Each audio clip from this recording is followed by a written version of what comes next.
Spark.N.Stride. Spark.N.Stride. Spark.N.Stride. Heavy duty. It's smart. Welcome to Spark.N.Stride, where conversations are sparked and put in motion, right? That's the whole concept behind this. Man, we go back to, we were just talking about it, like night school. So I want to say like 95, 94. 94. 94. Yeah. You and I both grew up in Brooklyn. We're both military veterans. And every time we see each other, It's like it's just like, I just saw you yesterday. exactly. So, man, where do I even go with this, brother? Like, Well, where do we go with this, V? well, let's start it from the beginning, right? Like, Yeah. we were just having this conversation about how we met, right? So we just had our friend Chris, Ray, introduced us, right? Yeah. And then you lived in that I think it was a halfway house. Or what was that place? Oh, yeah. Okay, yes. All right. So, so at the time I was living on North 9th and Berry Correct. in Williamsburg, Brooklyn. And the place was called Independence Inn. And what that was basically a shelter for young guys. So you had to be between the age of 16 and 21. And it was ultimately a walk-up building that they had converted into halfway house, shelter, or so forth. I want to say it only housed roughly, I think like 16. Yeah, it wasn't a lot. 16 people, right? It wasn't a lot. But the thing with living at Independence Inn, it was scheduled, like the program, the way it was developed was you were supposed to live there for a year. And after a year, you would like move on or whatever. But they could extend you, like if you're doing well there, if you were thriving, they would extend you. I ended up getting extended like 3 times. So I ended up living there for like 3 years, which was really, really, really wild. And then they had like all these different things where like you were on a certain kind of like curfew Path. initially when you first got there, and then you would work your way up. And then they had there was a staff of like counselors and that kind of thing. So everyone had like a counselor and that sort of thing. But you had to be working, if not working In school. If you weren't working, you had to be like steadily looking for employment. In school, if you were of school age or so forth. And then eventually what they could do is I ended up moving into what they had was called like a senior dorm. So it was me and like 3 other guys and like a dormitory style setup, almost like college. And you could, if you were in the senior dorm, you were kind of like The cool guys. You were the cool guys. You were the more senior guys. You were working with the newer folks and showing them how to like maneuver the program, sort of. You know what I mean? And then, but we didn't have any curfew, so you could kind of like move Come in and out. Yes, because I had like 3 jobs, right? I had like 3 different jobs, so like I would come home 2 in the morning, 3 in the morning, that kind of thing. Bro, it was so many memories because I remember like when we met, we were right across the street from each other and we didn't even realize it. And then when you told me about the Independence Inn, like it was dope because it was the first time for me to see anybody care for any minority in our area, right? Yeah. Like that was a true like testament of there was some change, some positivity, and they were doing it with these men, right? Like that was dope. Men, kids, it was a mixture, right?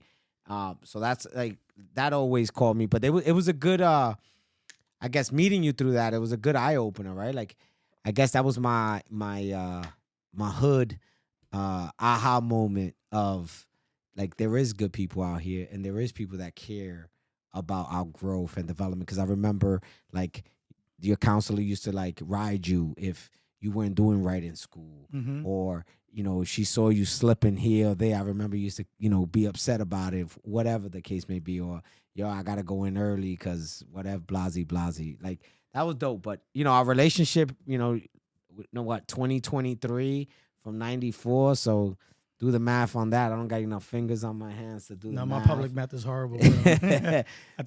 So it's been a long time, but it's dope. And like, you know, and we've been, I wouldn't even say we've been friends. We've been family. You know, for sure. You know my you know my past. You know my family.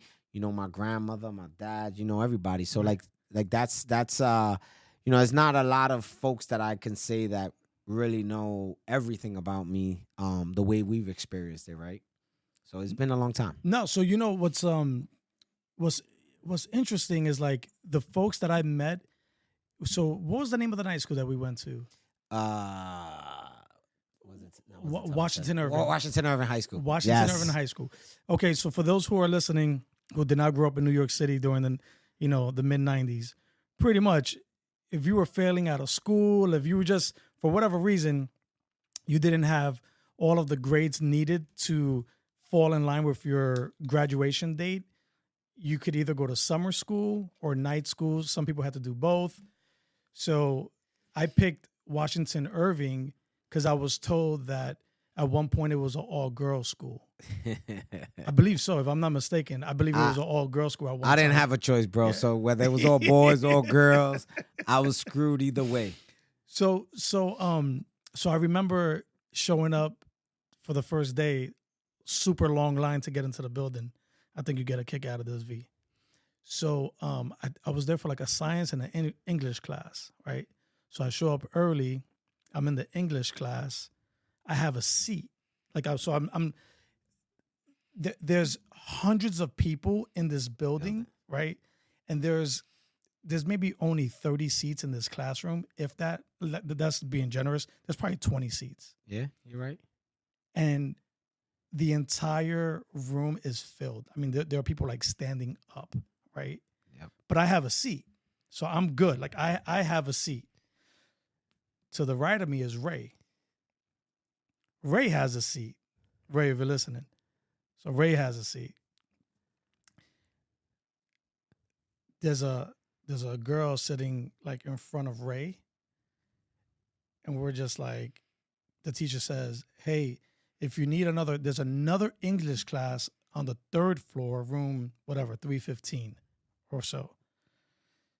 You got to remember, Vinny, we both have seats. Yep. There's no need for us to go anywhere. We're grounded. We're good. But this girl gets up,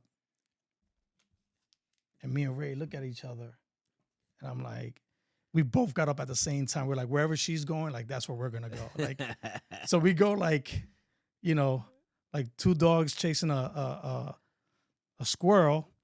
So now we're like following behind her, and literally in that walk or so, that's when he met Gloria, like, or maybe he met her earlier that day. But to this day, that's his wife. They're married. And then like through Ray, I met Chris, and through Chris, I met you.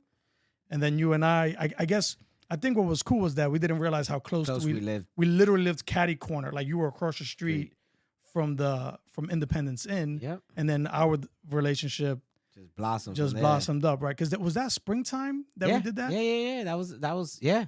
That was actually, because we went to the Puerto Rican Day Parade. We did the Puerto Rican Day Parade. Bro, we were savages. Like at that, like before savage was even like a popular word. That I remember even you used to work at oh my goodness, what's the name of it? The Palladium. Mm-hmm. We used to go in the Palladium late at night. Yep. Bring our own bottles in. Yep. And we were definitely not of age. No, for sure. No, not at all. Like we had no business being in there at that. I mean, we weren't even like 18 years old. Oh, bro. We were like 15, 16. Ish. In that wheel. And I'm going more towards the 15. Yeah. Definitely not the 16. What was the red car you had? The convertible car. Oh, we had the car that kept on giving. The Volkswagen Cabrera convertible. It had the speakers, the rims, the Antero rims. You had Antero rims. It was red with a white top, right? Yeah, it was that was the little car. That car, like real talk, I've done sold that car. That car came back to me because the person I sold it to got locked up. Then I resold that car. That car came back to me because that person, something else happened. And they never got to change the title. I finally like sold it 3 times, literally 3 times. That car was worth everything in gold. Like Man. literally that car. But that car we had some good memories in that car. Straight. To say the least. I remember it was like the day of my graduation. The day of my graduation, I didn't have a way to get there for some whatever reason, and you were like, "Hey, just take the car," and I rolled up to the graduation in the Volkswagen. And that was a dope car. It was a dope car. I had the top was down and everything. That was a dope car. But bro, it's and I said, when we always talk, it's like that's just who I've always been. Like I've always when I admire somebody or become friends with somebody, like I give the shirt off my back, and that's not even a question. Like that, when you said I didn't even remember that until we started really like jiving about it. And but that's what makes us who we are, right? Like those little things that we've done for each other without even a second thought, right? Like that's the definition of true friendships. Yeah, for sure. Like instinctive, right? Like just it's not even anything to like kind of like really think about or like process. It's just an instinctive feeling. You know what I mean? Exactly. It's I mean, for me, it's always I'm still like that to today. Like I'm a giver. Like that's just who I am. I love to see people flourish. To me, it's not about me. It's always about who's around me, right? Like, and it's a true testament because it's been like that since I've been a kid. Like, I didn't have nothing. We didn't have nothing. And if we don't have something, let's go get something together. Yeah, right? for sure. And that's how it should be. What man, dude, like we could reminisce.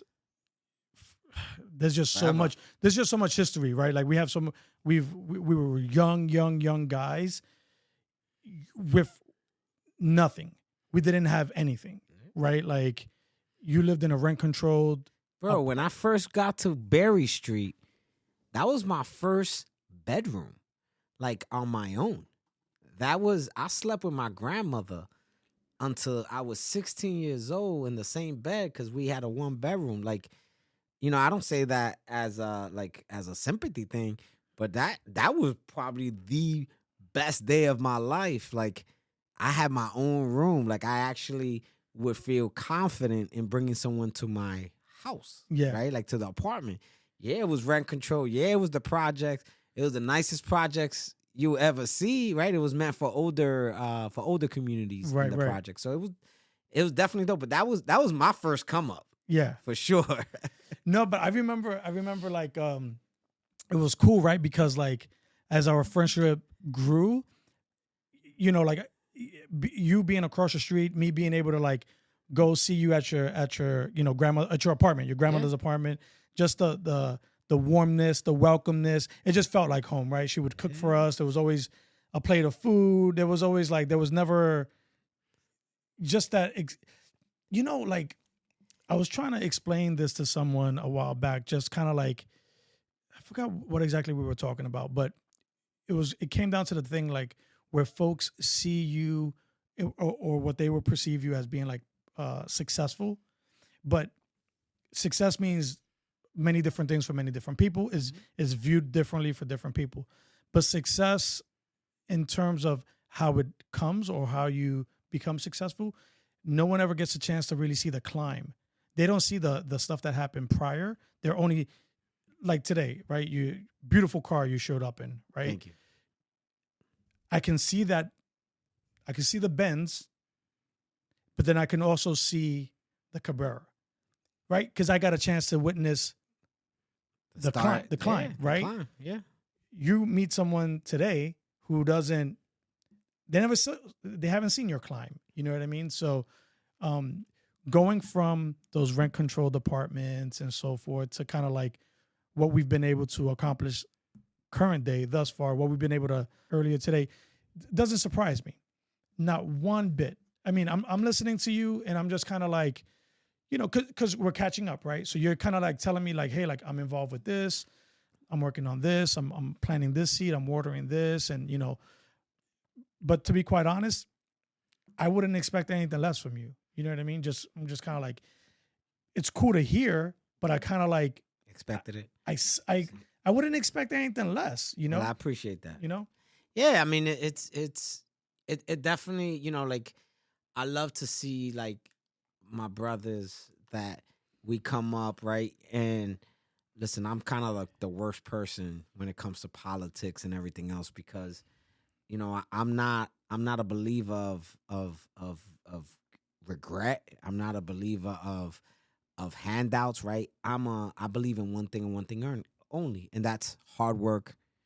Period. Like people ask me, what's the secret to your success? There's no secret.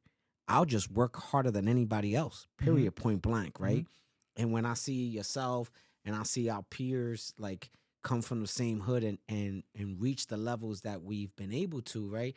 Like to me, that's dope because no one expected that, right? Like there's been times I know, my own family, like, a lot of my Spanish side of the Roman side of the family, like, a lot of them counted us out, right? My dad wasn't the best, I guess, person, right? Like, my dad was a heroin addict. He did his things, right? Like, we had a lot of issues in our family personally, right? But it never defined who I was or what I wanted to be, right? But, ignorance is out there, right? And my own family kind of turned their backs on us and I don't mean my immediate family. I'm just kind of surroundings. And, you look up, 30, 40 years later, right? And I look back and I say, well, you guys didn't think of that. You didn't think you were going to see me where I'm at now, right? And I use that real hard as a badge of honor, right? It's not like I throw it in your face, but to me, it's like when you counted me out without even having a cause, I'm here and I'm present. And I make sure that everybody knows I'm present. And for me is being present isn't glitz, glamours, cash, cars. That don't mean jack to me. Being present is elevating the folks that are around you. Because if you can truly find, if we can find, right, like that uplifting for us, and then that's contagious, then think about how much more of us could be out there. Does that make sense? Yeah, for sure, Like, 100%. and that's like that's my come up. Like that's my drive. And it's because of the beginning. We didn't have nothing. We didn't come from nothing, right? I tell you what, I never left them without a meal. My grandmother's cooking was, we ate the same thing, chicken, rice, and beans, or pork chop, rice, and beans. There was some rice and beans in the mix, but we ate good. We were taken care of. She had good values, right? We learned from that. She wasn't, I wouldn't say my role model, but she's someone that I absolutely looked up to. And we can look back at all those trials and tribulations and look at the present, the climb, and it's not even over. It's not over. We haven't even made it to the top of the peak yet. Not yet. So it's definitely cool. No, we definitely got more. I think what's cool about it is that we're kind of at an age where we have all of this life experience, to include military service, right? Both of us as veterans. And now we're able to pretty much take that level of skill set and implement it into whatever it is we're trying to do next. You know what I mean? I think there's a lot to be said for the stuff that you learn in the service. Oh, that is true. Like, listen, I'm a big believer. Like, I think everybody should join the military for at least 4 years. That's my personal opinion, right? The military didn't make me. It didn't define me. It just made me better, right? It just gave me more tools for my tool bag to make me that much more lethal, right? I absolutely accredit my life today to the military, specifically, my time as a recruiter. I was an infantry guy by trade. I did all the, Iraq, Afghanistan. That was cool. But the life lessons, like, it was like on recruiting duty because it was worse than war sometimes, it felt like, right? Like, your career was on the line for a 16-year-old kid, right? Like, Mhm. you were in Yeah. these streets, right? Yeah. Like, I was a recruiter too. yeah, I know. That's what I'm Yeah. saying. Like, you were in these streets, Mhm. and and I people say I literally left recruiting duty and volunteered to go right back to Iraq because I refused to stay on recruiting duty. That's how, Mhm. and I was by far probably the top recruiter that New York City had. But everything that I do today, I use every bit of that selling skills, people skills, and the discipline that I needed, through the Marine Corps to make it today. Like, I couldn't survive without having those skills. Right. Grunt or no, like as an infantry guy, you're a master of what is it? Master of none, or whatever the saying is. I'm not a master of anything. Now put me in the streets, jack of all trades, master of none. There you go. Thank you. And now it's like, bro, I mastered that sales pitch. Mm-hmm. The with them. I got it.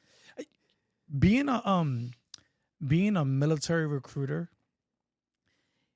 is probably one of the hardest jobs.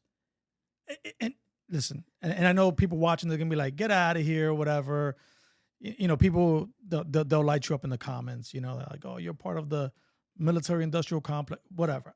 I don't give a shit. Like, say what you want. So, but what I'm getting at in terms of it being a hard job, because you are selling something to someone that it's not a physical object. It's not a tangible object. It's not like I'm trying to sell you this bottle of water. I'm selling you this lifestyle, right? It's one of the hardest things ever to do, right? And then what's interesting about it is that one of the things that I would tell folks when I was a recruiter, like younger folks, because I made it to the point where I was recruiting like physicians for the Air Force, right?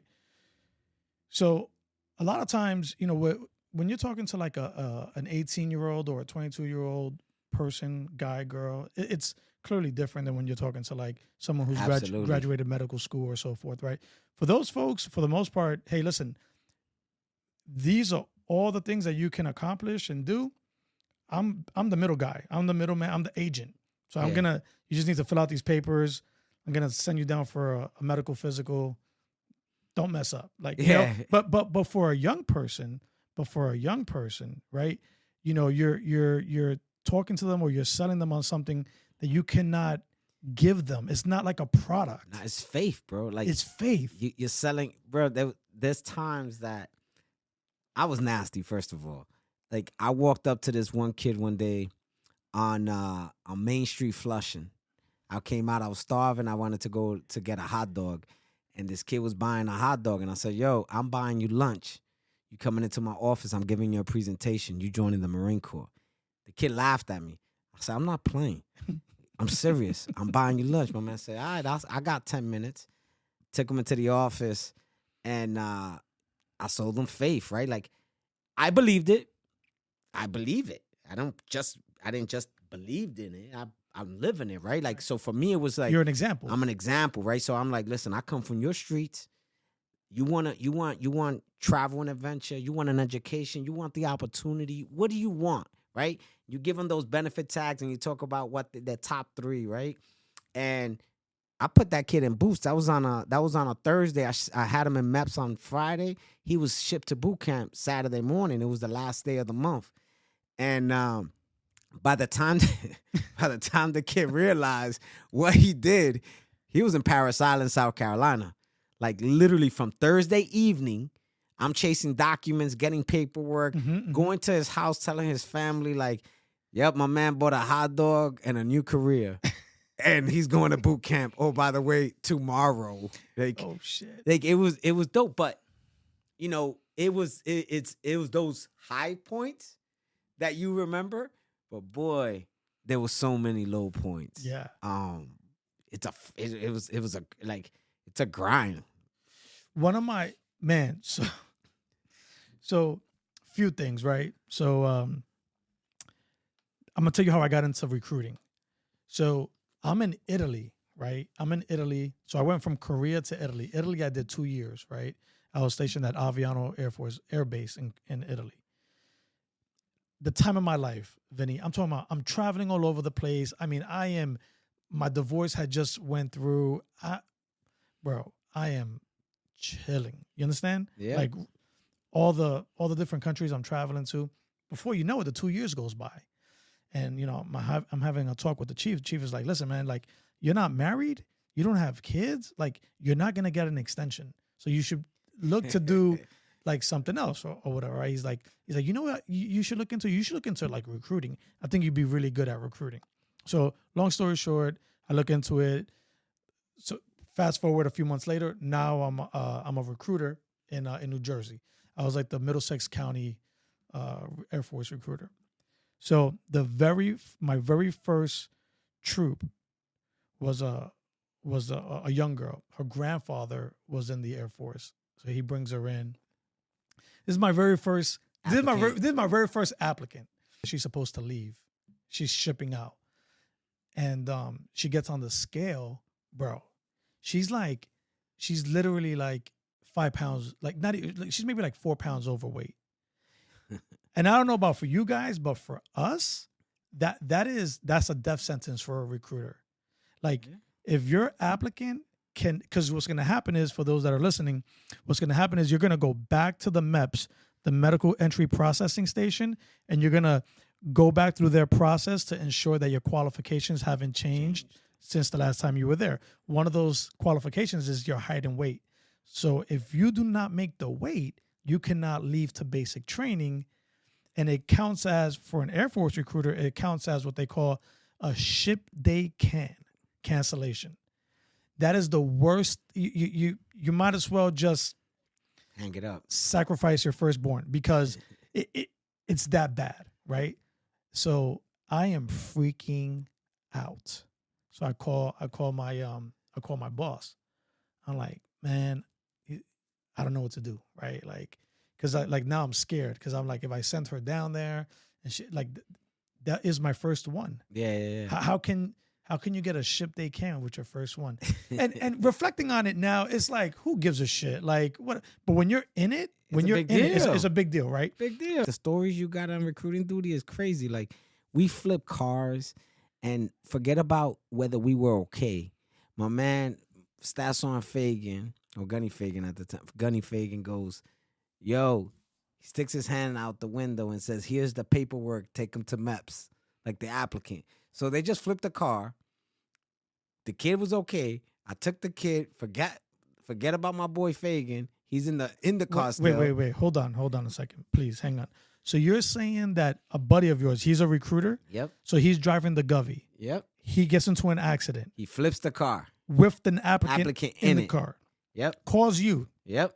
You show up on scene. He could care less about anything other than getting that kid to MEPS, and all he was worried about was making sure I had all the paperwork and like the paperwork wasn't screwed. Like, this is like real stuff. We've had, bro. If I was to sit here and incriminate myself, they'll have the Navy police here with all this bad stuff that we had to. I shouldn't say bad. It was all the tricks and trades that you had to do to make sure you made mission. Like, getting those kids to boot camp, it was the number one's priority, right? Like, but the things, when you think about it now, like, bro, some of the stuff that we did was insane. And I would do it again in a heartbeat. Yeah, 100%. And I'm one of the good ones. Like, my stuff was, it was gray, but it was still gray. Yeah. Like, my partners was red in every aspect. Like, don't cross, don't do that. Like, oh yeah. In Air Force recruiting school, they would tell us not to be the black M&M. Oh yeah, we were definitely the black M. We were definitely in the Marine Corps. Definitely. They're like, you could be all the other colors, just don't be the black M&M. Yeah. Like, you want to live on the dark side, like, you know what I mean?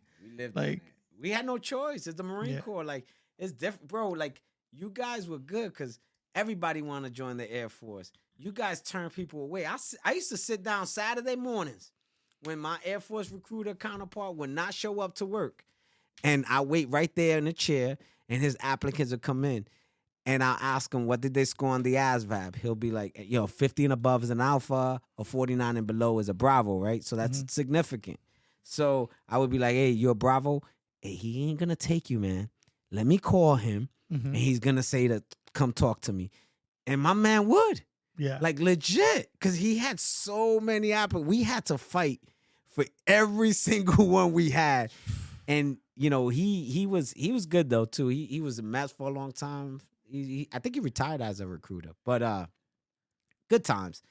I wouldn't change that for the world, but I would never go back. Yeah, ever. no, I think it's once you've done it, you're good. Like you know, you don't want to. Been there, done that. Been Got there, the T-shirt. been there. Got the T-shirt, got the sombrero and the whistle. Oh yeah, all good. What Vinny, I never asked you this. Like, what made you want to join the Marines? So why I joined the Marine Corps? So I was in LaGuardia Community College, first year. What year? That was 96. Okay. 96. And I decided that I was kind of roaming the halls, and it felt the same. Mm-hmm. Like the same that I was at Van Arsdale High School. Mm-hmm. It felt the same crowd was there, just a different building. Mm-hmm. I met this dude from the Bronx, and we went to his house, and he had a letter, and it said it was for the Marine Corps, and the recruiter's name was Sergeant Roman. And I asked him, I was like, "Yo, I said that's weird. You're gonna go see this dude?" And he was like, "Nah." I said, "Yeah, that's my last name." And he was like, "Word? You going?" I said, sure. I never done it. I never had a military person in my whole life. Mm-hmm. Mm-hmm. Like I didn't know anything about it. So I went to school the next day, went back to the Bronx, and I went to Fordham. Mm-hmm. Walked in, asked for Sergeant Roman, and just said, tell me about it. And I said, I want to do something different, but I want to leave now. And I took the ASVAB, and I said, I want the hardest job in the Marine Corps. I don't know what that is. And he goes, all right, cool. Take the ASVAB. Bro, I barely passed it, right? Like, I was a Bravo, then a Monfo, right? Like, you needed a 32 over 80. I had a 32 over 80 just to, like, just got in. Just got in. And he goes, hey, Roman, congrats. You're going to get the job of your dreams and everything you asked for. And I was like, where was that? He goes, you're going to the Marine Corps to boot camp in 30 days. You're going to be an infantry guy. And you just barely passed the ASVAB, so that's all you could have get anyway. So congrats. Wow. And that's kind of how, and it was by far the best decision of my life. Bro, don't forget, I'm Brooklyn all day. Right. Like, I've never seen trees other than Lindsay Park, right? Yep. Or Central Park, right? Yep. Like, that's the green as it's gonna get at that point. Yeah. And I'm in, Jacksonville, South Carolina, freaking swamps and all these different animals, bro. Like, that was not for me, but it really turned out to be the best decision that I made in my life. And I'm super proud of that. For sure. Being a Marine is a highlight of my life. What what was your first deployment? So I did my first one was Afghanistan. We were in the invasion. We pushed we went to from Kandahar to Kabul. That's where the U.S. Embassy was. The U.S. Embassy was attacked, overran by insurgency at the time. We went in there, and then we did what we had to do to reclaim the embassy, reinstate the ambassador, and then we started fortifying the embassy. So that was different. Then from there, I did 2 tours in Iraq. One, I was the Iraqi police transition team. So I had 160 Iraqi police that work with me. We would split them up half and half at a time, and we were in this place called Abu Hayat, Iraq. And our job was to pretty much turn it back to the folks, and have this police force do the policing. So we did that, and then the last one, we did Overwatch for the elections. So we lived like gypsies in trucks, and we were on top of ridges, just looking down and doing Overwatch, and letting the bad guys know that we're there. But we couldn't take a lot of action. It was more for presence, but it was more about showing the world that the Iraqis at the time were being able to sustain themselves. So some tough deployments. I got banged up here and there. But again, the things that you kind of go through just kind of prepare you for life, right? Like that's a nightmare to be out there in these deployments, and nothing good comes out of it from no one's side. Mm-hmm. But when you look at what you've been through, then the obstacles that come in front of you today are absolutely nothing. Right. So that's kind of how I like to pose that answer.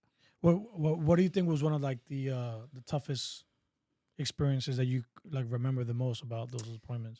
Because I know you've had some combat. You've been in action. Yeah. So like losing some of the Marines. Mm-hmm. Shoot, when we first got there, I mean, we got hit. When we first got to Abu Hayat, we got our tail handed to us. So we got hit by a VBID, a vehicle explosive device, and the combat engineers got hurt. We had Marines drown in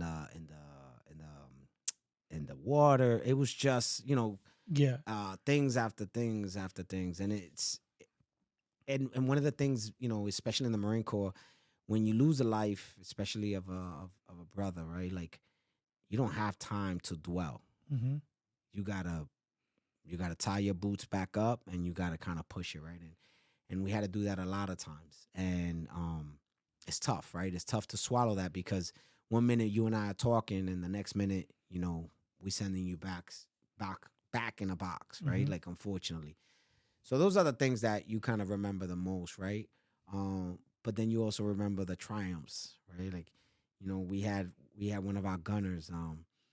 This kid, I think, went on every damn patrol, and every time he got blown up, he got like blown out of the turret. He was a turret gunner.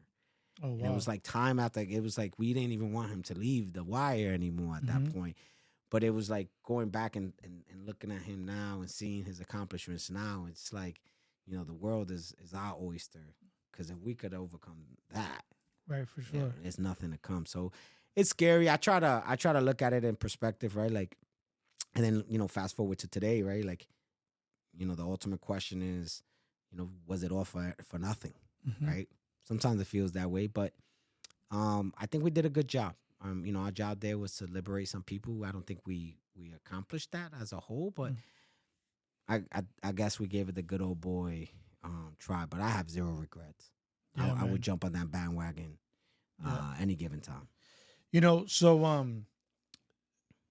Vinny, like, there's like a few people that like I really, really respect, to the point that there's a few people that can, in speaking with them, like, like when we speak on the phone, when I see you in person, there's only a few people, handful, not even a handful, that can really motivate me, right? Like, I mean, like, really legit get my ass fired up. You're like top two. Thank you. You know what I mean?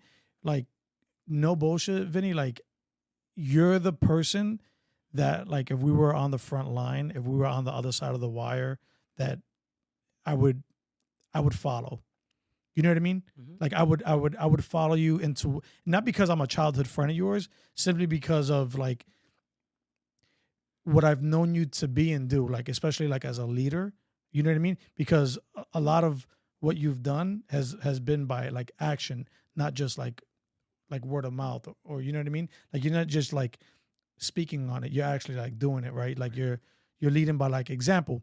So like, I always think about those kind of issues or those kind of settings where like, you need to be like a leader under fire, and you don't have time to, unfortunately, mourn the way you would want to mourn or so forth. Because for those people listening who have never deployed or been in a situation like being fired on or being blown up or anything like that, like, it's really hard for someone to kind of like put themselves there, right? Because it's not an experience that everyone like has.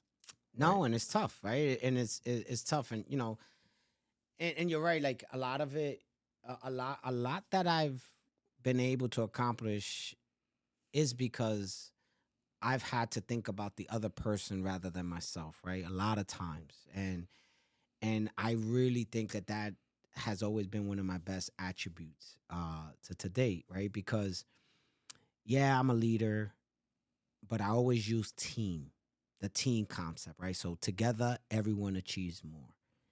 And since little, whether it was just me and you rocking out, I always had a team regardless, right? Whether it was fictitious, I made it up, or we were growing it. Mm-hmm. And, the Marine Corps, I did so well because I had the troops believe in me. But it was because I've always told the troops, it's like, I'm no better than you. I may be your boss, but you have great ideas. You may have experiences that I've never have gone through that could help us right now and here, right? Mm-hmm. And that's what it's a good testament of a really good person and a good strong leader, is that you able to see what sometimes you don't see in yourself. That is, I guess, what I've become, right? Like, even when I was on recruiting duty, I got promoted. I got a station in Brooklyn. They never made mission. And I didn't change the people. I just changed the perspective of the people, Mm-hmm. right? I made them believe, like, your mission is my mission, is our mission. I didn't sit in an office and said, I made it. Devil dog, go out there and get these bones, Mm-hmm. or your careers. No, like, I go out there, you go prospect and sell. I'll go chase documents down. Mm-hmm. I go do this, and we do this together. Mm-hmm. And, up to today, that is what I inspire to be. Like, and I say this all the time. Money doesn't define who I am. Money's just an avenue to get to the root of where I want to achieve. And that is putting somebody else in front of me and watching them grow. Because if you help others, success will always follow. Mm-hmm. Because, to your point, right, I've done something right in front of you that you would think highly of me. Mm-hmm. And I appreciate that, and I thank that. But I didn't, like, it's not just a saying, right? I lived that life. Like, that is true to me. And for me to forget that and forget where I come from, that's not in my character. And that's who I am today. So it's cool to hear that, and I appreciate that. Yeah, man. I just, I think about all my close friends that, like, all my close family members. I consider you family, Vinny. Just, your career took you one way, my career took me one way. But again, every time we come together, it's just like, you would think that we lived in the same house. Yeah. You know what I mean? Yeah. Which is kind of wild. Like, I don't have those relationships with many people. Again, a handful. But back to what I was saying before, in terms of, like, just your ability to lead. You know what I mean? And again, leading by example, and ultimately having that sentiment that what you're asking your folks to do, you're not asking them to do it alone, right? Do you think leaders are born or made? I think it's a little bit of both. I think I look at it as so it's gonna sound funny, but I think rich folks are made. Poor folks are born, right? And why I mean that, when you come from money, there's a certain level of expectation that comes with that money. Mm-hmm. As a child, right? So Mm-hmm. your dad is rich, your dad is a business owner, right? The expectation is you're gonna take that level and take over for your father, and so forth and so forth, right? So that leadership is embedded in them from the jump. When you go into our world as a poor Hispanic kid, there is no aspirations. We just have to make it. Like, it's just making it, right? So we have to be made. So you have to figure out who you are and what you want to be, because we only have two roads: the right way or the wrong way. Mm-hmm. There's no in between. There's no gray area. It's either right or wrong. And that's how you start becoming a leader, right? And let's take you for an example. You had all the decks against you, but you chose to go the right way. We hustled. We did so many different things growing up. It's unbelievable, but we all did it to get to where we at today. Mm-hmm. We may have crossed lines, right? We always got to cross lines sometimes. Definitely crossed many lines.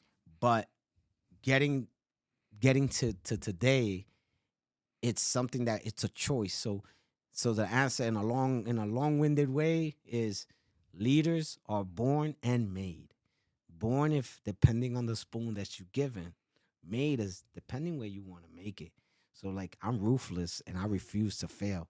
So I live my life based off fear of going back to where I came from. I'm proud of where I'm from, but I never want to go back. And I don't mean back to the neighborhood, but I mean I don't ever want to be back into that environment, right? That need. I want to be the one that makes. I don't need anything from anybody. I make things happen. Does that make sense? Totally. So that's kind of the long-winded Vinny version of born and made. If my wife was here, she'll say I talk too much. I think if my wife was here, she would say the same thing. She's like, you're gonna start a podcast. She's like, you never let anybody talk. I'm like, that's not true. You just, now you're critiquing me, but but it's all good, man. But that's the and again, like everybody got the same. I don't believe in people like not having the same kind of chances. I don't believe like somebody in the suburb has a better chance than me. I believe that I decide what chance I want to take, right? Like I just have to work a little bit harder than the people from the suburb, right?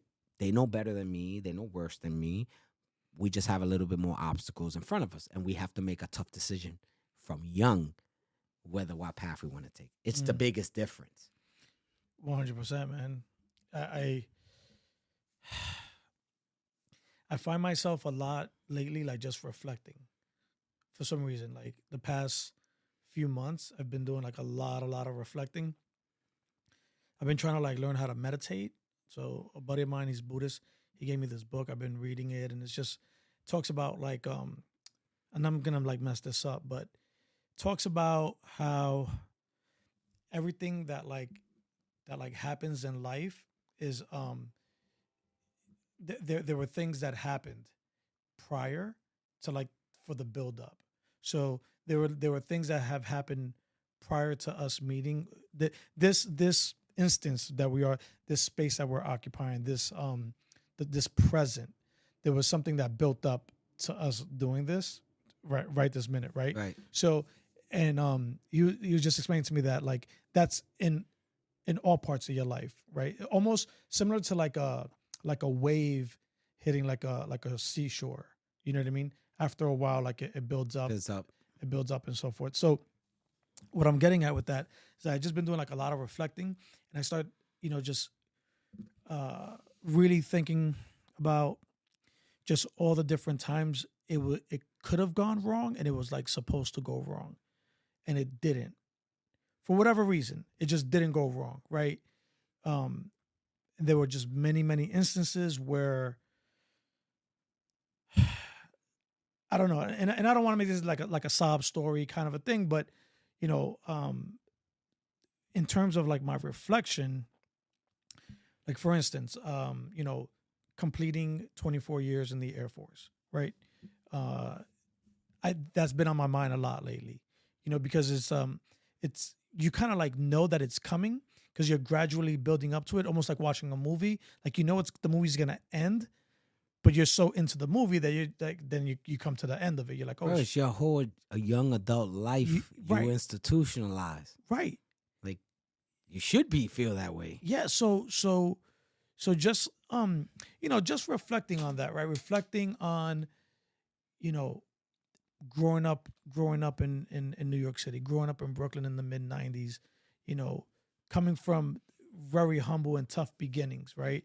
Like my daughter, we take her out to eat or so forth. And, like Vinny, like, for current day, for a family of 3 to go eat, it's over $50.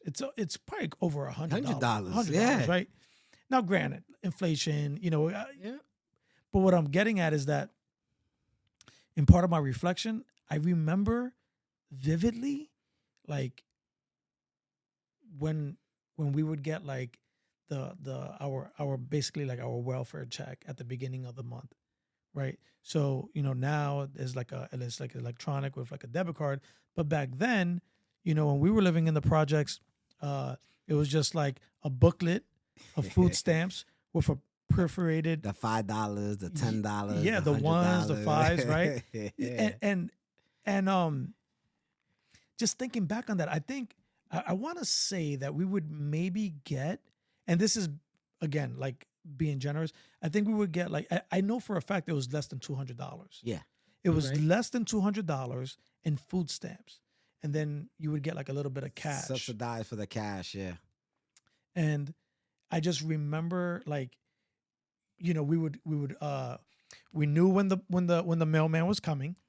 We knew when the mailman was coming, and you wait for him, and everybody's piled up in the lobby. Yeah, you're waiting for him to lock the whole thing, and then everybody, goes in with their key, gets their checkout. You brought that back.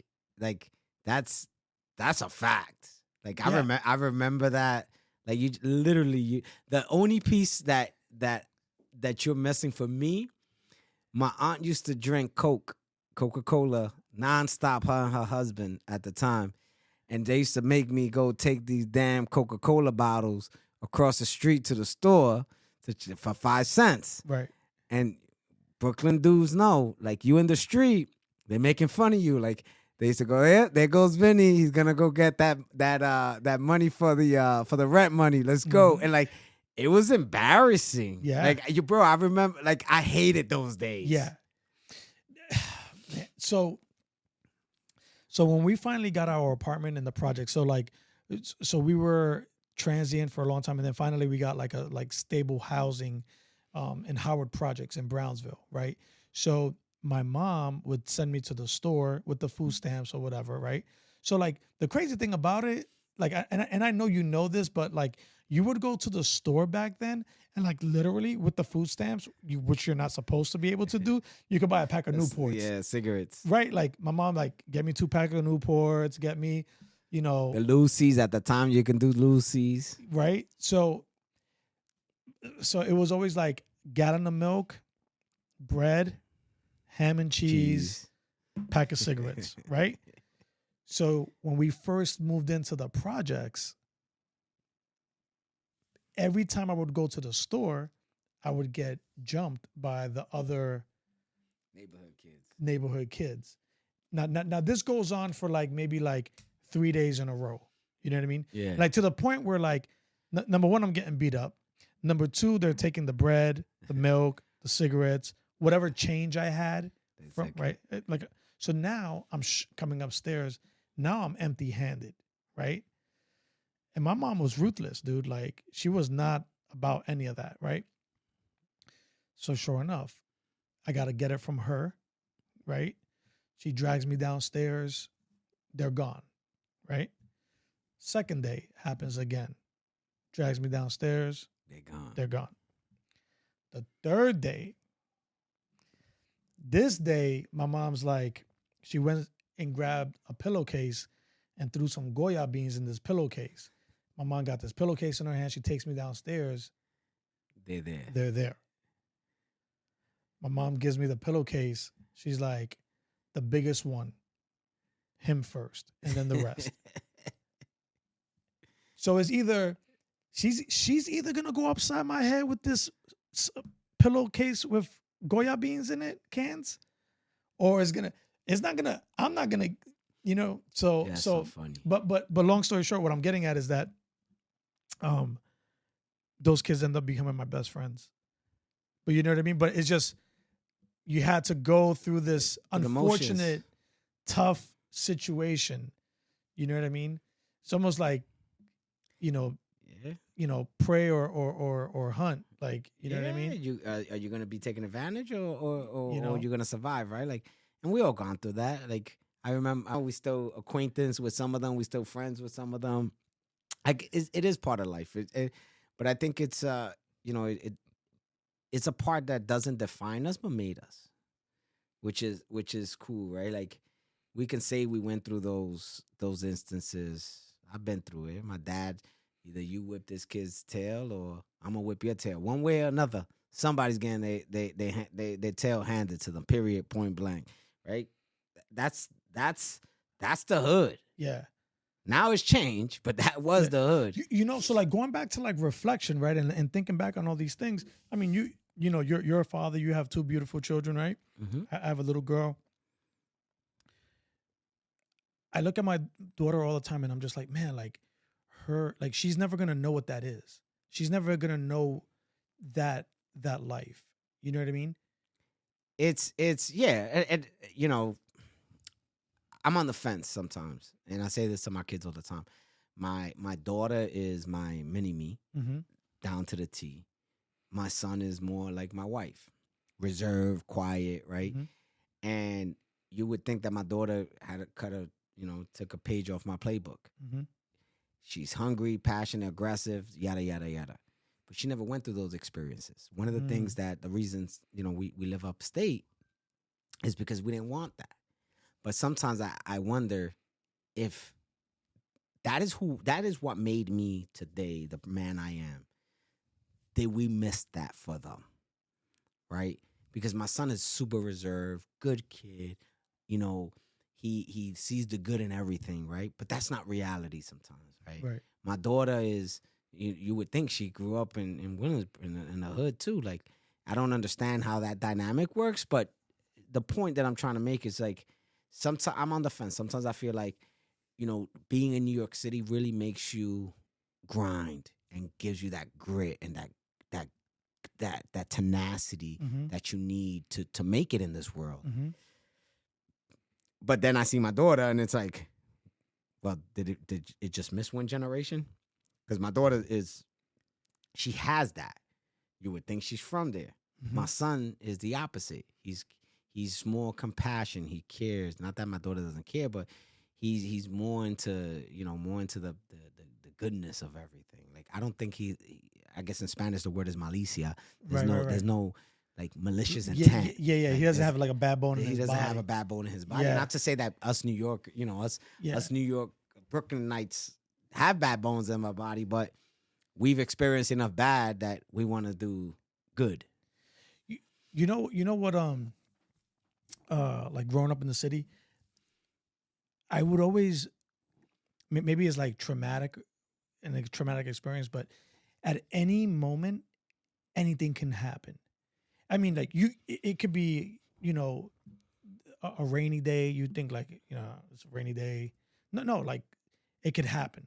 It could happen on the bus. It could just, and when I mean it can happen, Anything. like all hell could break loose, right? Yeah. I haven't been in the city in a while, or as regular as I used to, because I live down here now and so forth. But do you see anything? Because I know you're there regularly. Yeah. Do you see anything like different than when we were in the city, or? Yeah, it's really different. Like, when we, you look at things now, like crime, like we were the corner boys were doing their thing. Respect was always number one. They respected their elders. They respected the women, right? They respected law enforcement. Now it's it's zero respect. Mm-hmm. That's a big one. That's a big eye opener, right? The wildness of these young kids now. It was different. I always say, people in the city about their money, not about the ignorance. Mm-hmm. Now I can say people about their ignorance, Mhm. not about their money, because these kids is all about clout and who's cooler, who's Mhm. more treacherous, or whatever the case may be. And then you still see a lot of the old dudes still doing exactly the same thing, like still exactly the same thing. It's actually it's kind of sad and humorous at the same time, right? Because their younger brothers now are hanging with them in the corners, Mm-hmm. Mm-hmm. and then their kids are pretty much taking after them. So it's like it's the circle of life. No one has broke the chain in some of these instances, or the circle, right? No one's breaking them. So there's a lot of change. And not to mention, the gentrification. Like, Graham. I grew up in Williamsburg on Graham Avenue, right? And that's Avenue of Puerto Rico. There's minimal Puerto Ricans on Graham now, right? But then I also, people protest and act, but we have to call realization for what it is, right? What have we done as Latinos for our community, right? To include me, Mm-hmm. right? And we can say not much. And then you got these, these new folks that come into these places and they got bars, restaurants, they got outdoor stuff. Like you can see the change. Mm-hmm. And unfortunately, it's expensive now to live in Williamsburg.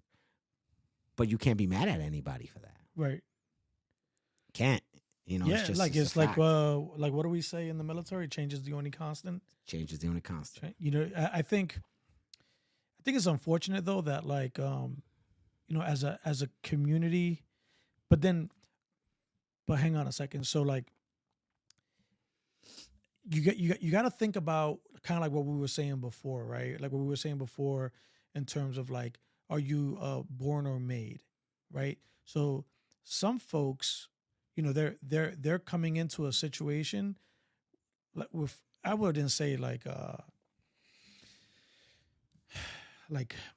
money or anything like that, but I just think that they're coming into a situation with a little bit of knowledge. Knowledge is power. A little bit of knowledge and know-how on how to elevate, on how to make it nicer, on how to open up businesses, on how to do all these things where like within our community, I don't think that the opportunity is always there for us. I don't necessarily agree. Tell me why. I don't agree because an opportunity is not given. An opportunity is made. Mm-hmm. You make that opportunity for yourself. Whether you're at the right place at the right time or you're saying the right things at the right place, you make the opportunity happen. And I'm a big believer. Listen, you and I both come from nothing. And we're here. Mm-hmm. And we're present. And we made a difference. Why? Because you chose to make a difference. You made that opportunity for yourself. One day you were Manny Ortiz, living in a halfway house, trying to define who you are, right? You were doing the lifeguard thing. You were really trying to find who you were, but you never veered from the path of being successful. Mm-hmm. Then one day you decided, F it, I'm going to join the military, right? And you fast forward to your present now. All these changes you made, these changes I made. I didn't have nobody. The difference is what? I wanted something different. And it has to come from the individual. And that excuse that we don't know or we don't have, that's a bunch of BS because you can go get. Mm-hmm. Because one of the things that I do is I work with the NYPD. We doing things for the inner city youth. And when I speak to some of these youth, you got those that are present and that want to be made. Mm-hmm. And those that are there because they were told that they had to be there and could care less about what I have to say or anybody in that room has to say. I've done talks at schools, right?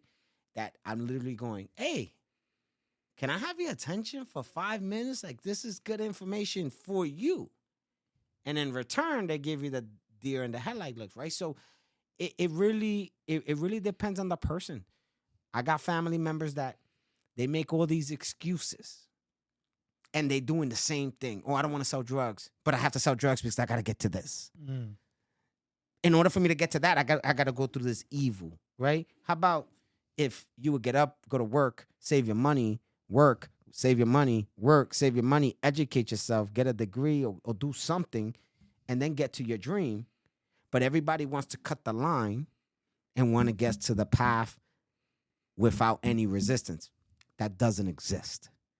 So when you think that path of least resistance exists, by i.e. selling drugs or whatever the case may be is the path, you allowing yourselves to fail. You allowed yourselves to fail. Not me. Yeah. You. Because I put my pants on just like everybody else. Bro, I have a Van Arsdale education. That doesn't speak volumes of me. And I made it. But it's because I refuse to fail. They have that option. Like, I'm the worst one for that question. The worst. Listen, you're definitely passionate about it, though. That's for sure. Because it's I don't like excuses. Mm-hmm. An excuse is just a way of you getting out of doing something.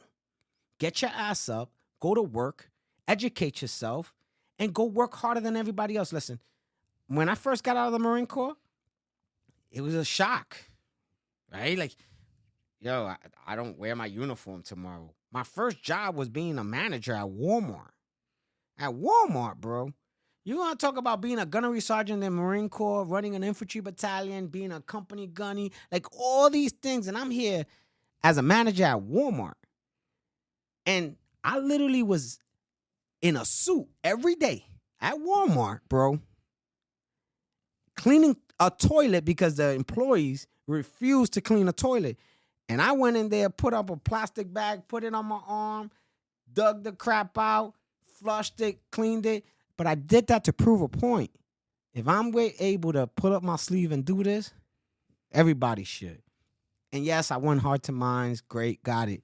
But the point that I'm trying to make is I'm never going to let anything stop me from achieving what I want. Period. So that should be everybody's model. That's in my opinion. I hate everybody that doesn't do it. Literally. What? And I do say what I'm thinking. Yeah. Oh, man. It's a fact. It's so true, though. It's so true. You look at all these people, right? You look at all these artists and all these dudes, right? Like right now, everybody's like, oh, flashy cars. Let me tell you something. Anytime that you see me with something of value, of relevant, I promise you I didn't work hard for it. And what I mean by that is I make sure that I create a path, that I get a residual something that I can use it to do to side hustle. But my goal right now, I just turned 45. My goal is to retire at 50 and be able to live a good, comfortable life and not worry about anything. That's my goal. I got my horse blinders on. I'm focused. I'm vigilant. And I'm working my tail off. Key word is I'm working my tail off. Mm-hmm. That's all it takes, bro. It doesn't. So that's why I'm very passionate about it. Yeah. So that's the reason. I don't like excuses. No, 100%. I know that about you, and I think everybody hearing this is gonna know that about you too. You think? I do say what's on my mind, unfortunately. Be like, yo, that dude does not like excuses. No, but it is, and then my wife says, like, why do I have to tell people everything? And I go, because if someone has to tell them, because if no one tells them, then they don't ever know.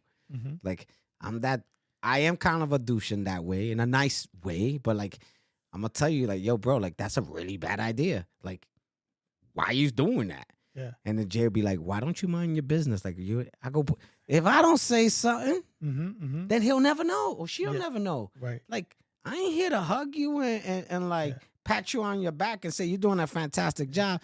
I don't believe in everybody get a trophy. So if you suck, I'm gonna be like, yo, Manny, bro, like, this sucks. Like, bro, I'm not to pop your bubble, but it sucks. It's harsh, but I like the raw truth, bro. You know how many times somebody told me the raw truth about me? Mm-hmm. I go with I got my book bag. I'm dragging my book bag like the Peanut Gang, right? And I'm just dragging it, and I'm trying to regroup and think like, man, I really jacked this up. If that person thinks of me like that, what can I do to pivot? Mm-hmm. That's growth to me, and I'm still growing, I think. No, it's, like we were saying before, just like in terms of like being able to reflect, being able to like, take a step back and really think about how things have come to be like what they are. You know what I mean?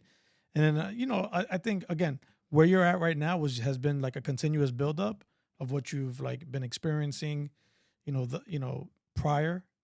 This whole thing, right? Spark.N.Stride, right? Wellness, mental health, resiliency, personal development. I just want people to know that, like, as we're having this like pretty candid conversation, is that I hope folks can, pinpoint where those topics fit into this conversation. Because we're not basically saying like I'm not sitting back here and I'm not saying wellness, resiliency. No. But what we're talking about incorporates all of those ideas. For right? 100%. So 100%. Man. Like, I tell people, a lot of people don't know, I have really bad PTSD. I deal with my demons differently, right? But that's okay. That's part of that mental health. Like, the thing is, we talk about mental health and everybody talks about everything, right? But the reality is, it's like you shouldn't be embarrassed to talk about it or just use it as this is a sob story. Like, nah, actually, my PTSD really drives me insane, but it really makes me better because I create problems in my brain to solve them for my business, which is great. It sucks for my personal life because I gotta, consistently on the go, right, in order to keep myself kind of go. But I know that about myself, and I know what makes me go and what slows me down. And some days I got good days. Some days I feel like the walls are closing in on me. But then I have to kind of regroup, right, and rethink. So I do think, if the listeners get anything out of this, is number one is everybody has some kind of mental anything, right? Especially nowadays, it's being able to understand yourself, being able to accept help, number one, and two, being able to just talk about it and just let it, kind of let it be. And the other thing is, like, it doesn't matter where you come from, how much money you have, who you are, what background, who you sleep with, who you want to, what color your skin you are. We all humans and we all want to achieve something, right? Everybody wakes up in the day to say they want to achieve something good. So this platform, it really does give you that. It take out everything we talked about. We're a bunch of two kids from the hood that didn't have two pennies to rub together. And you look at us and the achievements that we made through the military, through life and present, that's real. No, one, like I couldn't agree with you more. You know what I mean? So tell me more about your Roman Empire, your company, and your stuff that you're doing with Amazon. So because you've scaled that pretty. Yeah. So I've been killing. So Amazon came out in 2018. They came out with this delivery service partner. Pretty much it's a third party for Amazon. And I built this company in 2019. I started with my wife. I've been with my wife 26 years. And that's my ride or die, and that's my business partner. I have to say that because she's helped me. Like, this is not a Vinny thing. This is a Roman thing, really. That's why you call it the Roman Empire. Exactly. So I love that name, by the way. Bro, everybody gave it to us because every time people see us, we always together. Me, my wife, and my two kids. Like, we always together. So everybody be like, "Oh, the Empire, the Roman Empire." So it was kind of a no-brainer. So we started with 5 trucks. And we've elevated this as far as 100 trucks on the road, vans. So those blue vans you see. Wow. I had the ability of picking the city, and I wanted to give. That's the reason is I wanted to give back to my community. So I wanted those ties. So now I employ roughly about 120, 30 people, 120 to 30 people. We work 7 days a week, 361 days a year. And we're one of the top tier companies in the country, top 10% for sure. And we've given the ability for my managers, I call them my bebes kids. I took a bunch of folks from my community that didn't believe in themselves, and Jay and I made them believe in themselves. And we got kids that, I shouldn't say kids, but men and women that they didn't even finish an education. They're running a multi-million-dollar company. These guys that never been given a chance are out there leading other men and women and inspiring them to be better. And the success of that company isn't because of Jay and I, but it's because of the atmosphere. I keep the team model, but this one I tweaked it, and I put it's not only about being a team, but it's about being a real family. And we really believe in that. Like, I go down for any one of them. And to be honest with you, I got a lot of people that would go to bat for me at any given Sunday because they know I care, right? We've done that. We got on Amazon. We do Amazon stores. Right now, we've been doing the planting stage, and now we're in the watering stage. And what I do is I've been investing in a lot of young entrepreneurs and helping them develop their business. and then kind of watching them succeed. What better gifts, right? So it caveats to your question. You said, some of them don't have it. They got it. I'm one of them that's giving it to them. It's just a matter if you want to go out and go get it. So it doesn't matter the who, the what. My right-hand person, besides my wife, is a Lebanese guy that's only been in this country for 4 years. Wow.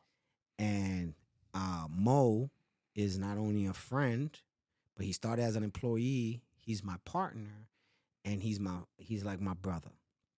Why? Because he's seen the opportunity, but it wasn't like it just was present. He made it. He was just hungry.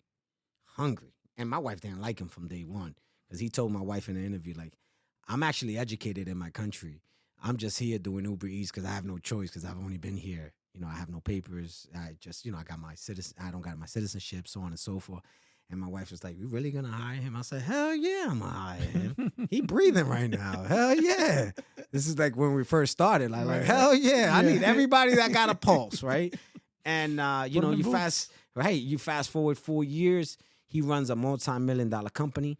He's helped me mentor these young, and they all been drivers. They all from the same neighborhoods. Like, nobody has come into my company and been a manager or supervisor that hasn't been a driver and isn't from my streets. Like, that's prideful. And wow. And now he owns his own business. He's starting another business on his own, and he's living the American dream. And Jay and I can look back and we can say, like, we attribute to that, and we attribute to the success of everybody else. That's my like, you want to talk about success? That's my success. That's what gets me up in the morning and gets me hype and ready to go and make some stuff happen.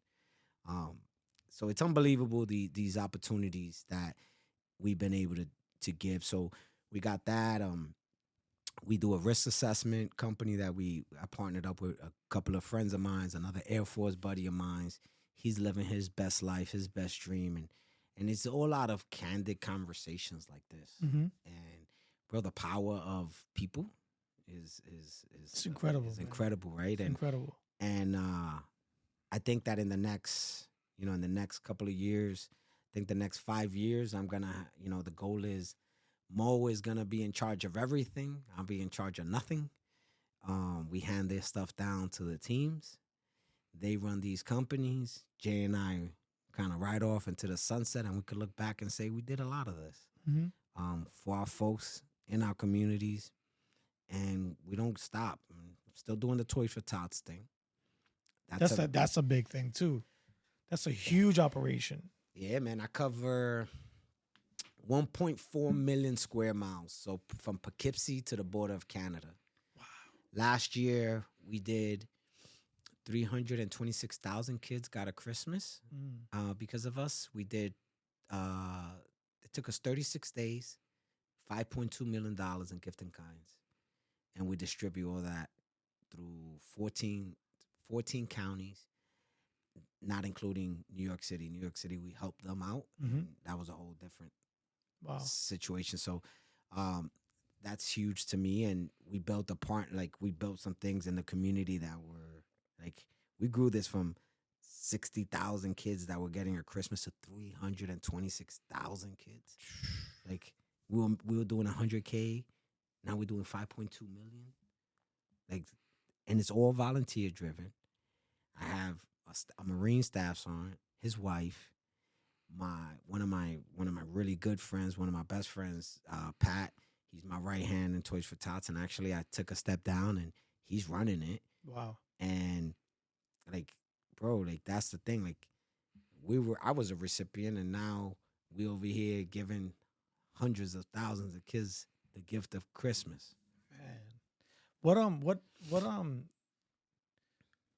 led you to that? Like, how'd you wind up doing that? So my last duty station was Fox Company, 2nd Battalion, 25th Marines out of Albany.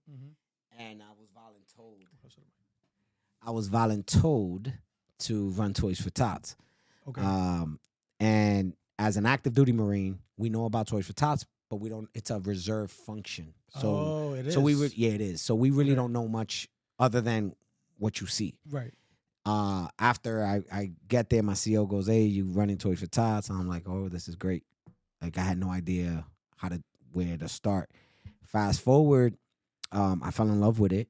I fell in love with the fact that I can influence change to hundreds of people at any given Sunday. Like that was pretty dope. And then when I started seeing the gifts that we were giving to these kids and started seeing the reactions,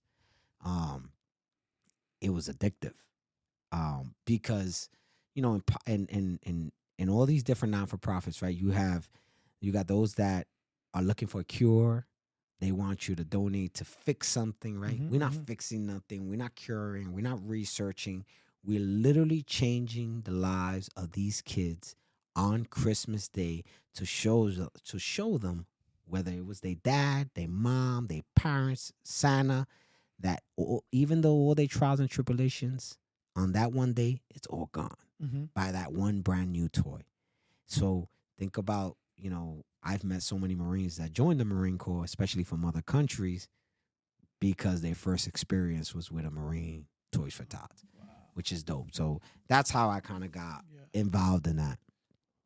What so in line with that question, like and I hate that I'm like again, I don't want this to be like an interview thing, man. I just want this to be. It's all good. What led you to the Amazon opportunity? So I was at the Red Cross. I was the chief operating officer at the Red Cross, and I had a Marine buddy of mine. I shouldn't say buddy, but a Marine that I worked for on recruiting duty. And he said, "Hey, I got this opportunity." He bought a franchise, and he said, "Hey, if I'm gonna do this, I need somebody like you by my side." And I've thought about being an entrepreneur. Just it's like having a kid. It's just never the right moment, right? Or you're never confidently ready to do it, right? So I said, F it, let's do this. So I resigned from the Red Cross, and I took a leap of faith in myself and in him. And we built that company up. We were building it up 11 months. I was killing it. And one of the things that I'm never going to give up is my ethics and my morals. And this business was made off of for veterans, by veterans. And we recycled, we repurposed, we resell. And all those things were meant to give back. And everything that was happening wasn't giving back. It was putting into their pockets. So I had a lot of problems. And then there was a lot of jealousy, like with the wife and like her. I never understood, if we're making money, like who cares who's making the money? Like, you want to go work with me and you want to go work your tail off and make that money and you don't care if I'm sitting back and just chilling? Hey, let me know when you're ready to do that. Because people just get ignorant, right? So jealousy became a thing, and it just became a really toxic environment. And one of the things I'm not going to give up is my morals. So I got up one day, and Jay didn't realize what I was doing. I was so over it. And I walked in and I said, so they sent me to, let me rewind for a second. The straw that broke the camel's back was when they asked me to go to Georgia to talk to another franchise owner. And they were going to take the franchise from him. And I was like, how are we helping a vet if we're literally taking his business away and having him work for us and he's in debt for $500,000? Well, Gunny, there's no Gunny here. I'm Vinny, you. Like, there's no rank here. And that conversation, when I got in front of the Army guy, when I went to go look at it, I said, listen, this is what's going to happen. They're going to take your business away. They're going to screw you. They're going to tell you that you're going to work with us and it's a partner, but you ain't working anything. You're losing your business and you're going to be in debt to us, point blank, period. They didn't like that I said that. I could not be true. So I said, I'd rather eat shit than be unethical. And I walked away. I didn't have a job. I didn't have a job for 6 months. I didn't make no money. My daughter's quinceañera was happening at that time. I already had half payments done, so you had no choice but to make the other half payments. Oh, man. My wife had jumped ship and came with me. And my neighbor came up and said, yo, Amazon is doing something. And I jumped on and I started researching and looking into it. And fast forward 4 years later, here I am now. Wow. So through a negative experience, right? Like through a lot of negative came a positive. And I never lost focus of who I was. Oh. Never. Man, Vinny, that says a lot about you, man. What was the interview? Was there like an interview process? What was like the onboarding process with that? So you have to, you got to submit some resumes, you got to submit a business plan, you got to submit all these different things, and then they do an online interview. And I was so down and out. I didn't really think that any of this was possible. When you hear these things, at that point, 0.01% out of every 100,000 applicants got selected. 0.01% out of every 100,000 applicants at that time. So I got put on to the next level, and then the next one was a video that you had to record yourself through questions. So I was in my boxer shorts, a button down, and a tie, just doing the Zoom, the interview thing. Then months later, it took like 8 months. Then they called me up for a 3-person interview in the city. Okay. And then from there, I just did me. Yeah. And just grind it out. And now I represent the community, the delivery service partner community with Amazon. I sit on a panel. Mm-hmm. So I've really been blessed. And a lot of people talk negative about Amazon and all this, but I'll tell you, Amazon's done a lot of good. That they've helped a lot of businesses grow, flourish. 60% of their online sales are all individual entrepreneurs. Wow. It ain't Amazon. Amazon only does 40% of their sales comes from Amazon actual items. 60% is individual businesses. Wow, didn't know that. Yeah, so it's a lot of what Amazon has made owners, business owners, and entrepreneurs for sure. Man. So like, do you see yourself? I mean, I know you were like talking about like you're gonna like scale it some more, and you're looking to like bring these other folks along with you that have started from the very beginning with you. But is there any talks of probably like extending yourself out or adding on? Yeah, so we definitely so Mo is opening up his own delivery service. Oh, he is? Company. Yep. So that's cool. He got nominated for mentorship to ownership. So super proud of that. And we working on different projects now. So we got some stuff over in Puerto Rico. We got some stuff in Dominican Republic that we're working on. Oh wow. We doing some things, and through the process of what we're doing, we also creating new entrepreneurs and giving the ability for those who want it and go get it. Man, that's awesome, man. I think again, going back to like just being resilient, finding the way, leading by example. I mean, you've just been doing it for so long. I think it's just like a natural, it's just part of your DNA at this point. It's been it's what we call hustle, right? Mm-hmm. Like what everybody calls business, we call a hustle. Mm-hmm. We've been on the hustle since, there's so many different, we said it earlier, remember at Spring Street, like you were a lifeguard and we were doing parties in different, like we made, we made lemonade with the lemons we were given. Mm-hmm.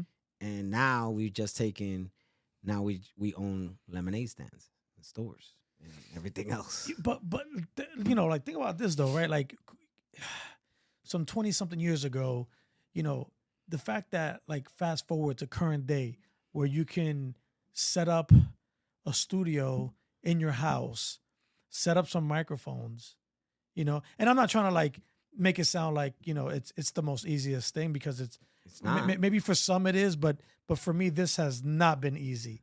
I'm telling you, like one of the things that I've done, I'll share with you later, is as I was doing all this with Spark.N.Stride, like what I would do is I was like, you know what?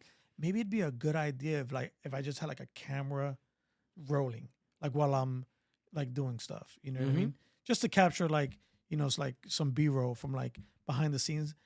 Dude, like there were nights I'd be in here stressed out, like trying to figure this stuff out, trying to figure out the audio, trying to figure out the cameras. Like I don't have a team of people come. There's no like, eventually I hope to have a team assembled, but you and I just know, like, Yeah, but trial and error. You got to figure it out yourself.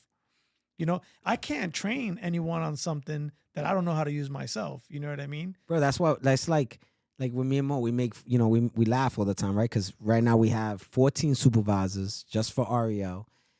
We got 2 managers, 2 assistant managers, right?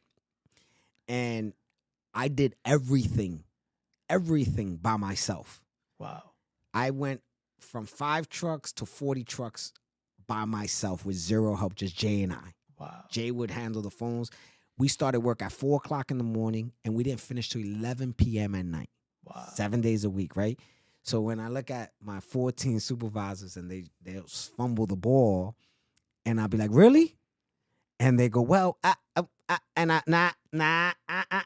and we ain't going there, bro. Like, we just fumbled the ball. There's no reason for an excuse. Like I've been there, done that. I got the T-shirt, right? To your point, that's my biggest drive. And any entrepreneur, anybody, I tell them, you can't tell someone what to do until you know how to do it 110%. Yep. And now I've been blessed. Again, I know I'm all talking about Mo, but Mo has given me the ability to help me grow my businesses and step away from the day-to-day hustle. Mm-hmm. So sometimes he makes fun of me. We go back and he goes, no, you haven't done this. Things have changed, obviously. Yeah, things have changed. Yeah, there's a current. You know what I mean? Right. Current doesn't stay the same. Exactly. So definitely the current has changed, and he's he's definitely riding that wave. But it's important, like, and it's good when you see people follow that path. What do your kids say? Like, what are your, So nothing have come to light the way I thought with having kids. Mm-hmm. So I thought my daughter was gonna, her being my little mini me, I thought she was gonna be right here with me. But my daughter's 19, going on 40. Wow. And she is she's finishing up her senior year of college. She's going to med school. So she has no desire. My son is 16, into baseball, and he wants to be a aerospace engineer. Zero desire to do anything. And since he's very kind of calm, cool, and collective, like, people's not his thing. So this is everything I'm doing is a people-based business, everything, for sure. no matter what. Yeah. So I think the first visit he did was this year. So we've been open 4 years now. He visited my shop one time, like 3 months ago. So it's not, obviously they proud, and Right. they appreciate everything that their mom and I are doing. But are they gonna be in my world? Nah. I think the what's gonna be handed down is my Lebanese family. Mm. Like, they're the ones that are coming in, stepping in, and doing what they got to do. And again, you just have to want it. Yeah. Like, my kids don't want it. That's okay. Like, they're doing their school thing. Actually, they're gonna be better than us, right? Right. That's the goal, right? That's the goal. Like, Yeah. You've given them a different. Like, I tell my wife all the time, like my daughter, like, we've just provided her a different starting line. You know, the starting line is just different. Yeah. My daughter, I think I mentioned this before, but like in terms of like reflection and like looking at things or whatever, but like she sees like she saw like a laundromat for the first time, like a big laundromat. She's like, what is that? Like, why is there so many washing machines in there? I'm like, oh baby, like, that's a laundromat. I think I talked about it on the podcast before, but she's like, have you ever been in one of those? And I'm like, yeah, like, yeah, I was like, Daddy, before you, Daddy lived in Brooklyn with Grandma, and we would have to carry, you That was a whole what is the wire carriage. carriage. Yeah, man, like that was like a whole different thing. But so like explaining to my daughter, like, yeah, like everyone doesn't have a washer and dryer in their house. Everyone doesn't live in a house. The other day, man, she was pissing me off about something. But you gotta remember, she's like 5.5. Well, she's gonna be 6 in like next week, right? And I was like, instead of like flying off the hand, like instead of flying off the handle, like, you know what? This is gonna be a good teachable moment. So I turned everything off, turned off the iPad, like turn all this stuff off. We're going out onto the porch. We go to the porch, and I basically start like not drilling her, but like doing my best to explain to her, like, you have a good life. You have a great life. You're not gonna realize this right now, but the amount of stuff that you've been exposed to, not every little girl your age gets that. And the cool thing about it is, like, she kind of knows, like, when I'm kind of like, when I want her to understand something. So she's like listening, and she's like soaking it up. Yeah. And then like I got like emotional, right? Because I'm looking at her at 5 or 6, and then I'm again, for some reason these past few months there's been a lot of reflecting on my behalf. So in this moment, like, now I'm reflecting on myself, talking to her about what I'm talking to her about, and I start getting emotional. Like I'm getting a little emotional now, but just trying to explain to her, trying to get her to understand that, appreciative of it.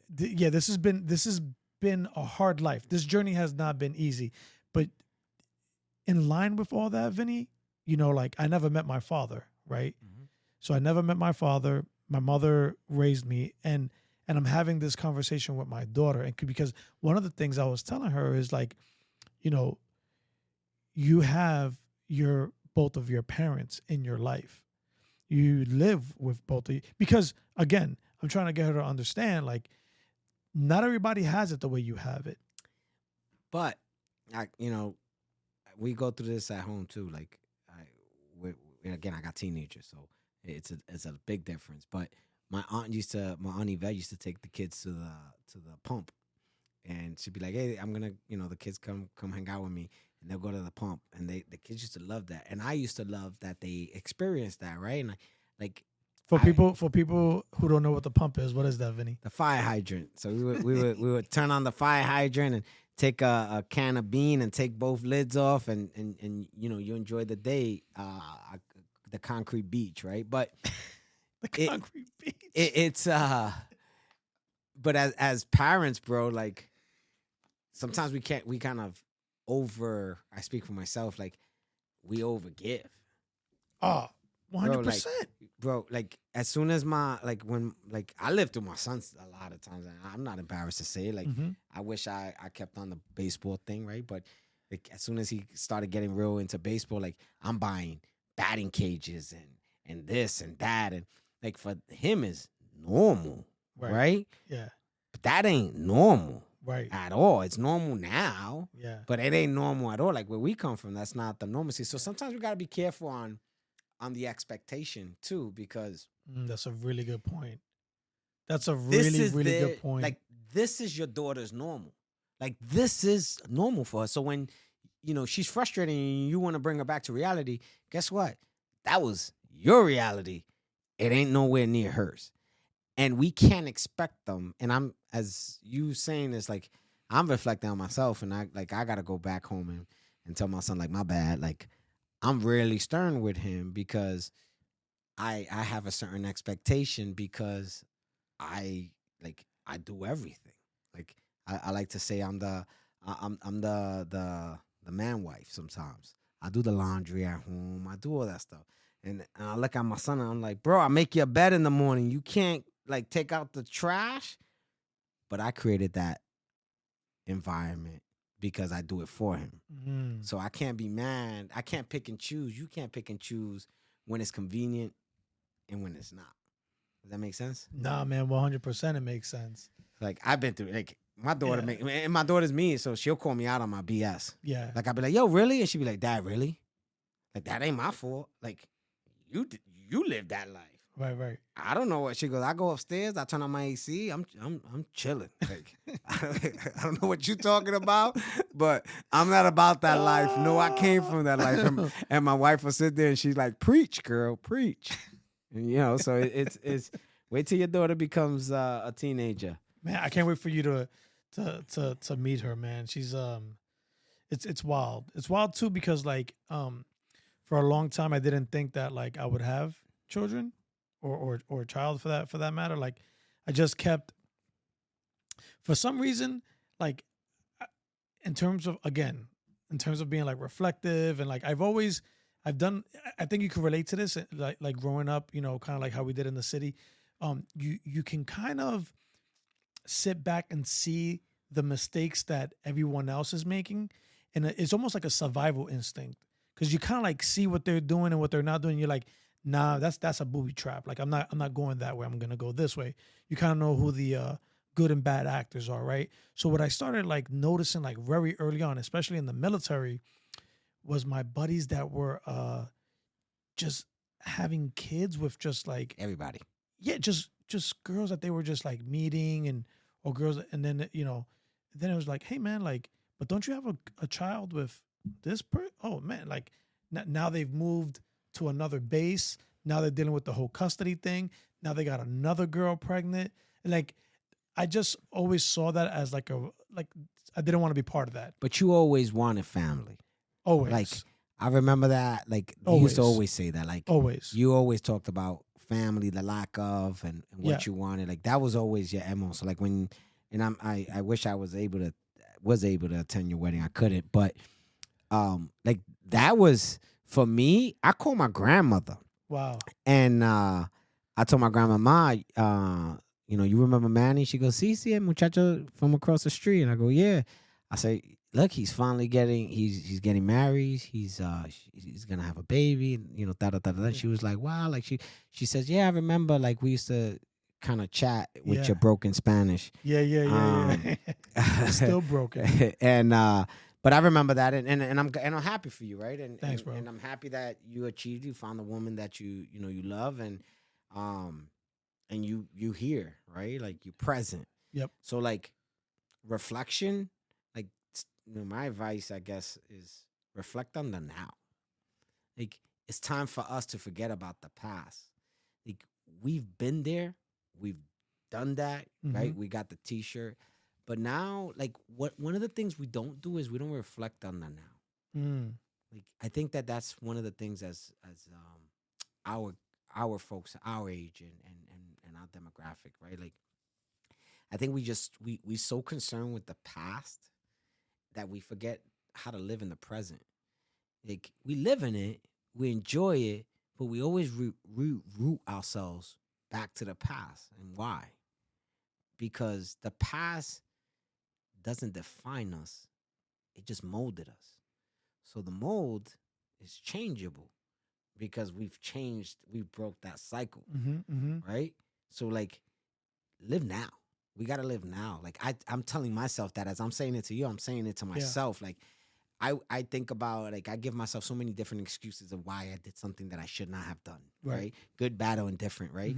And then I always talk about, my dad or this and that. And it's like, what about now? Yeah. Like, look at everything that we've accomplished now. Why can't we talk about that and stay focused on that, right? Like, that's where I think we need to focus and drive. Like, this country is, not to get into politics, but this country is falling to the wayside, right? Because we want to have so much inclusivity. We want to have all these things. And we grew up with that. Like, we had a transgender in my building when I was like 9, 10 years old. She hung out with the craziest bikers, jail dudes, everybody that you think. It wasn't a thing. Nobody cared. Your best friends were black. Vice versa. Like, nobody cared about any of that. And then we allow ourselves, on present terms, to like get on that bandwagon and talk about, it's because we Hispanic, or because of no, it's like, we're humans. And if we do the right thing for the right reasons when nobody's watching for each other, then sky's the limit. But we're so focused on the negativity that has happened in the past.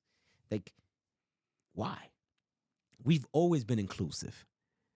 Differently, in my opinion, right? In the hood, we've been inclusive in the hood. Like, we had our own, right? It's our own world, right? But it's our hood. Yeah. Right? I'm not ashamed of it. It was Right. I had great great memories. Yep. But that was then, and this is now. Yeah. It's, I don't know. It's just one of my, like. How do you because like your son's still in high school, right? So and then obviously your daughter's in college. What are the conversations like at home with like sexuality, transgender, like how does that go? Because I'm not there yet. No, I mean it's me. So like It's pretty direct. direct. Yeah, like I'm very direct. Like I don't, it is what it is. Like I wish I could be a fly on the wall in your house, V. It's hysterical, and it's definitely not. Some of my ways are not the right way for sure. But it's one of those. We had candid conversations, and my kids know. Like I respect my kids on whatever decision they make. Right. It doesn't define them, right? Whatever they want to be. So it's different in the Roman household. My wife thinks that they should make not a podcast, but like somebody should follow me because she says the Vinny-isms. Like I'll say shit that like you should like, but it's my point. I made my point. It wasn't the best way to say it, right. But I made my point. Right. And she's like, oh my Lord, like. For example, my in-laws, I love them to death, right? But they're a pain in my ass sometimes, right? Because they're overbearing, right? And again, they treat me like they like my parents. We went on vacation without my kids, and it was a lot. Like it was just a lot. And really? they mean well, don't get me wrong, but it was a lot. So they called me up, and I'm going to be in Puerto Rico for a month, and they said, hey, are you inviting your father-in-law? I said, yes. Y'all both welcome, one at a time, not together. And if y'all do decide to come together, my kids have to come to be the break in between of us. And my wife goes, really? You just really told my parents that there was boundaries of how they had to come? And I was like, well, I wouldn't be being honest. Like, do we want the same thing to happen the last time? Like, no. So, and that's me. Like, my father-in-law knows I wasn't being a douchebag. He knows I was joking. Subliminally. Ish. I was joking ish. Right? And then my sister-in-law would be like, I'm the only one that would get away with saying that, because if it was somebody else, they would have been slapped in the face. What was it like meeting them for the first time? My in-laws? Yeah. It's so funny, right? Because my father-in-law is very Ecuadorian, very, very structured, right? And my mother-in-law is an entrepreneur. She came here, made it on her own, right? And she is a hustler. And she kind of opened the doors for me. It was cool. One day I'm helping my wife paint. This is the first time I met her dad, and she was like, it's late, stay over. And I was like, you sure? Like, and my mother-in-law said, yeah, stay here. And I said, all right, cool. So her dad. That's the move though, right? Help him paint, stay late. Stay late, right? Like I go in, knocking on the door. The streets are bad. I was taking the train at that time. Something happened to him. I don't want to be. And to take that train to Elmhurst, like that you had to take the J to the end of the R. Like, it was a nightmare. But anyway, so he comes in after, it was a Friday night after having a few beers, and he kicks the bed that I'm sleeping in, and he's like, yo, what are your plans with my daughter? And I'm like, yep, I'm getting up and I'm out. Like, I got up, got dressed, and left. What? Like, I didn't have a conversation. And then fast forward 26 years, he's like my dad. She's like my mom. Loved them to death. Couldn't see myself without them. Like, and to be honest, like, through this whole evolution of me growing up, I can't say that I've ever had anybody really to support me, because we don't have that. Right. And the part that I miss about Ariel was when I was sitting there, I was trying to figure out how to come up with the rest of the money. You needed a certain amount of money. And And my mother-in-law looked at me and she goes, "What's wrong?" Because I'm sitting in the office and I'm like, "Nothing. I'm just trying to figure out how to do this, and I'm running out of options." She walked away. She called her husband, and they chatted. Came back with a blank check. Told me to fill it in. Gave me 60 grand or whatever it was that I needed. Nobody's ever done that for me. And she says, "I don't believe in this Amazon thing, but I believe in you." Like, that was her words. And like, who does that? Right? Like, it was an amazing feeling, especially, me not really knowing, like, having relationships like that with my family, with my parents, excuse me. Like, that was dope. And, I owe a lot of this to her belief in me. Right. Which is dope. So my in-laws, dope. Like, I love them to death, even though they're a pain in my ass. I still love them to death. Oh, man. My father-in-law would call my wife to ask why I didn't answer his phone call. Like, not to say hi to her. He'd be like, "Yo, I just called your husband. He didn't answer." Like, why? She's like, "I don't know." That's how our relationship is. Wow. Like, it's dope. It's a blessing. For Man, sure. I'm just really sitting here, just like, it's like I'm in a good space, man. I'm in a good space, like having you here, hearing you, listening to you. Like, if you would have told me like 20 something years ago that we'd be doing something like this, nah, like you're nah, bro. We've done the. You've done all that. You had an actual job. Like, you had the lifeguard thing going. Yeah. And that took you to a lot of good places. Yeah. Like, bro, I did the messenger. I was selling ice cream on the Mr. Softy truck, selling hats on Graham. Mhm. Like, I've done, you know what I mean? Like, it's been a constant grind. And like, if you ask me now, hell no, I would never think of it. I knew I was gonna do something, but to what magnitude? I don't, you just, we just never, you just never know. But it's humbling for sure. Definitely humbling. You know what I mean? But I like what you said though, Vinny. Like, let's focus on what's going on now, right? Like, and I've been trying to not focus so much on what's coming. You know what I mean? I struggle with anxiety. I struggle with PT. When did you know you had PTSD? When I had back surgery and they gave me, I never took like those strong meds, like, and I started seeing like dead people straight up. Really? Like, it just came to a whole nother level. And then my anxiety, I didn't know what anxiety was. So it was right before. So my back surgery was. Why'd you have back surgery? So I got injured in Iraq, broke my spine. What? I didn't know that. Yeah, broke my spine. I had to get 6 screws, 2 rods, 4 artificial vertebrae from my L4 to my S1. Took me about 6 months to rewalk. I think that was the trigger. And then to a lot of military people, it's also the downtime. Mm-hmm. Like, I was down for a long time, so reflection was more of a nightmare than a reflection. Mm. So that's kind of where it all kind of began, and then I had to figure out like how to cope with it and how to make it different and how to make it work for me. How'd you get hurt? So a lot of different things. Being an infantry dude for so many years, having a bunch of our vehicles got hit. The backblast of it with the amount of weight that we have on our flaks, kind of crushed my spine. So this was a combat injury. Combat injury, but like it just progressively got worse, or it was just like one instance? No, so my back was already kind of deteriorating, and then at one instance, it just helped it out. Really? To get to that. Out. Just kind of, yeah. What year was that? That was 2000. My last deployment, so 2009. 2009.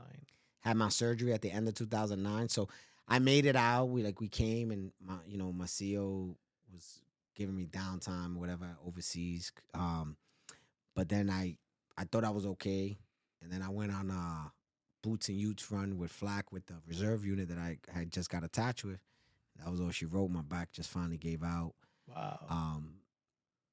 But it was because I was still kind of that adrenaline, believe it or not. And then, as soon as you get back from overseas, you come home 2 weeks later, you're right back into the grind. Right. So that's kind of like that whole spill. So it was more of my body was still holding on.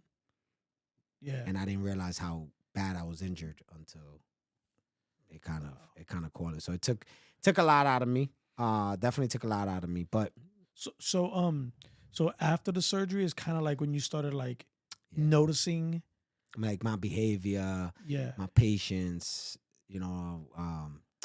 get agitated. I felt like I was losing myself. And then again, different triggers. I was not really into the people thing and being into like large crowds and which is wild because for guys like us, we thrive in those environments. Yeah. Right? Like normally we're both outgoing guys. We were both recruiters. We were, we understand the power of like. But that's the flight. That's the flight or flight syndrome, right? That's one of my diagnoses.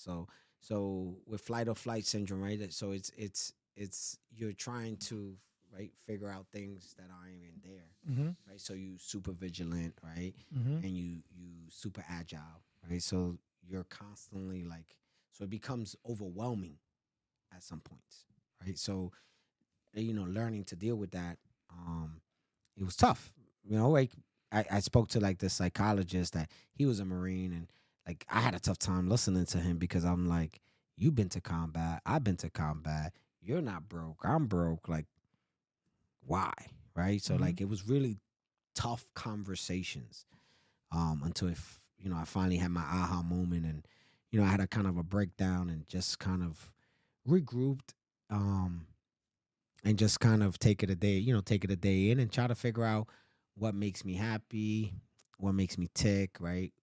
How to focus on the things that matter and kind of try to diminish the things that don't, right? So the things you kind of make up on every day. That's why, like I said, is focus on now because I want to forget all the past. Did you realize you had the anxiety at the same time as the PTSD? Yeah. It all kind of because I've never been hurt. I've never been, other than just bumps and bruises here, there. I've never had any surgery other than my tonsils. So for me to live, to go through this massive thing, it was a game changer. And then, to say, man, I've been in this gun club my whole young adult life. Now I gotta go. Yep. That's scary. Yeah. It's scary. So, it took a lot. It took a lot out of me, right? I'm walking. I was, in my 30s, walking with a walker. People looking at me and I'm so sorry. That was worse. Yeah. Than I'd rather you ignored me at that time, right? It was just worse. So, it was hard, man. It was hard. It was hard, and I got my one of my favorite cousins. He's like my brother.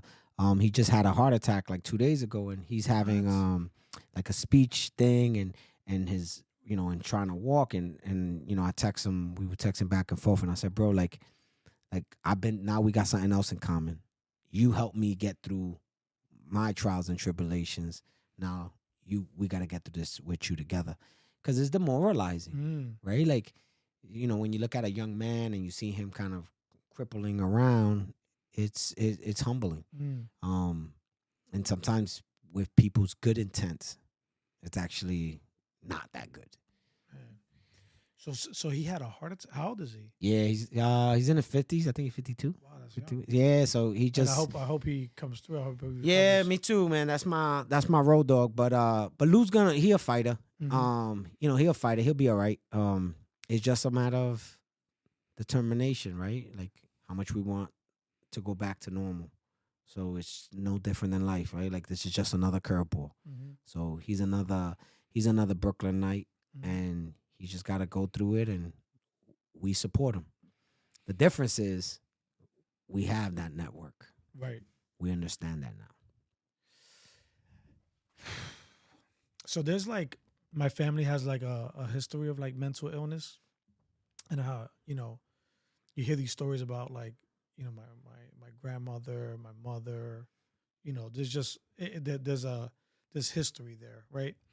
I just wonder because like they used to say that like that my grandfather passed away a while ago, but I never got a chance to meet him or develop a relationship with him. But all the stories I ever heard of him were like they were just the narrative was just that like he was a womanizer and he was like abusive and I just wonder like this is somebody who had 13 children, was a truck driver, and I guess like the way they like describe it is that he would have his episodes or his moments, and then he would just like leave and like go like on an extended like road trip, like not road trip, an extended work trip in the truck. And I just wonder if maybe he was maybe struggling with something, For sure. anxiety or PTSD or so forth, and just I guess like back then I'm talking about like in the 50s and 60s, the go-to was like alcohol. Mm-hmm.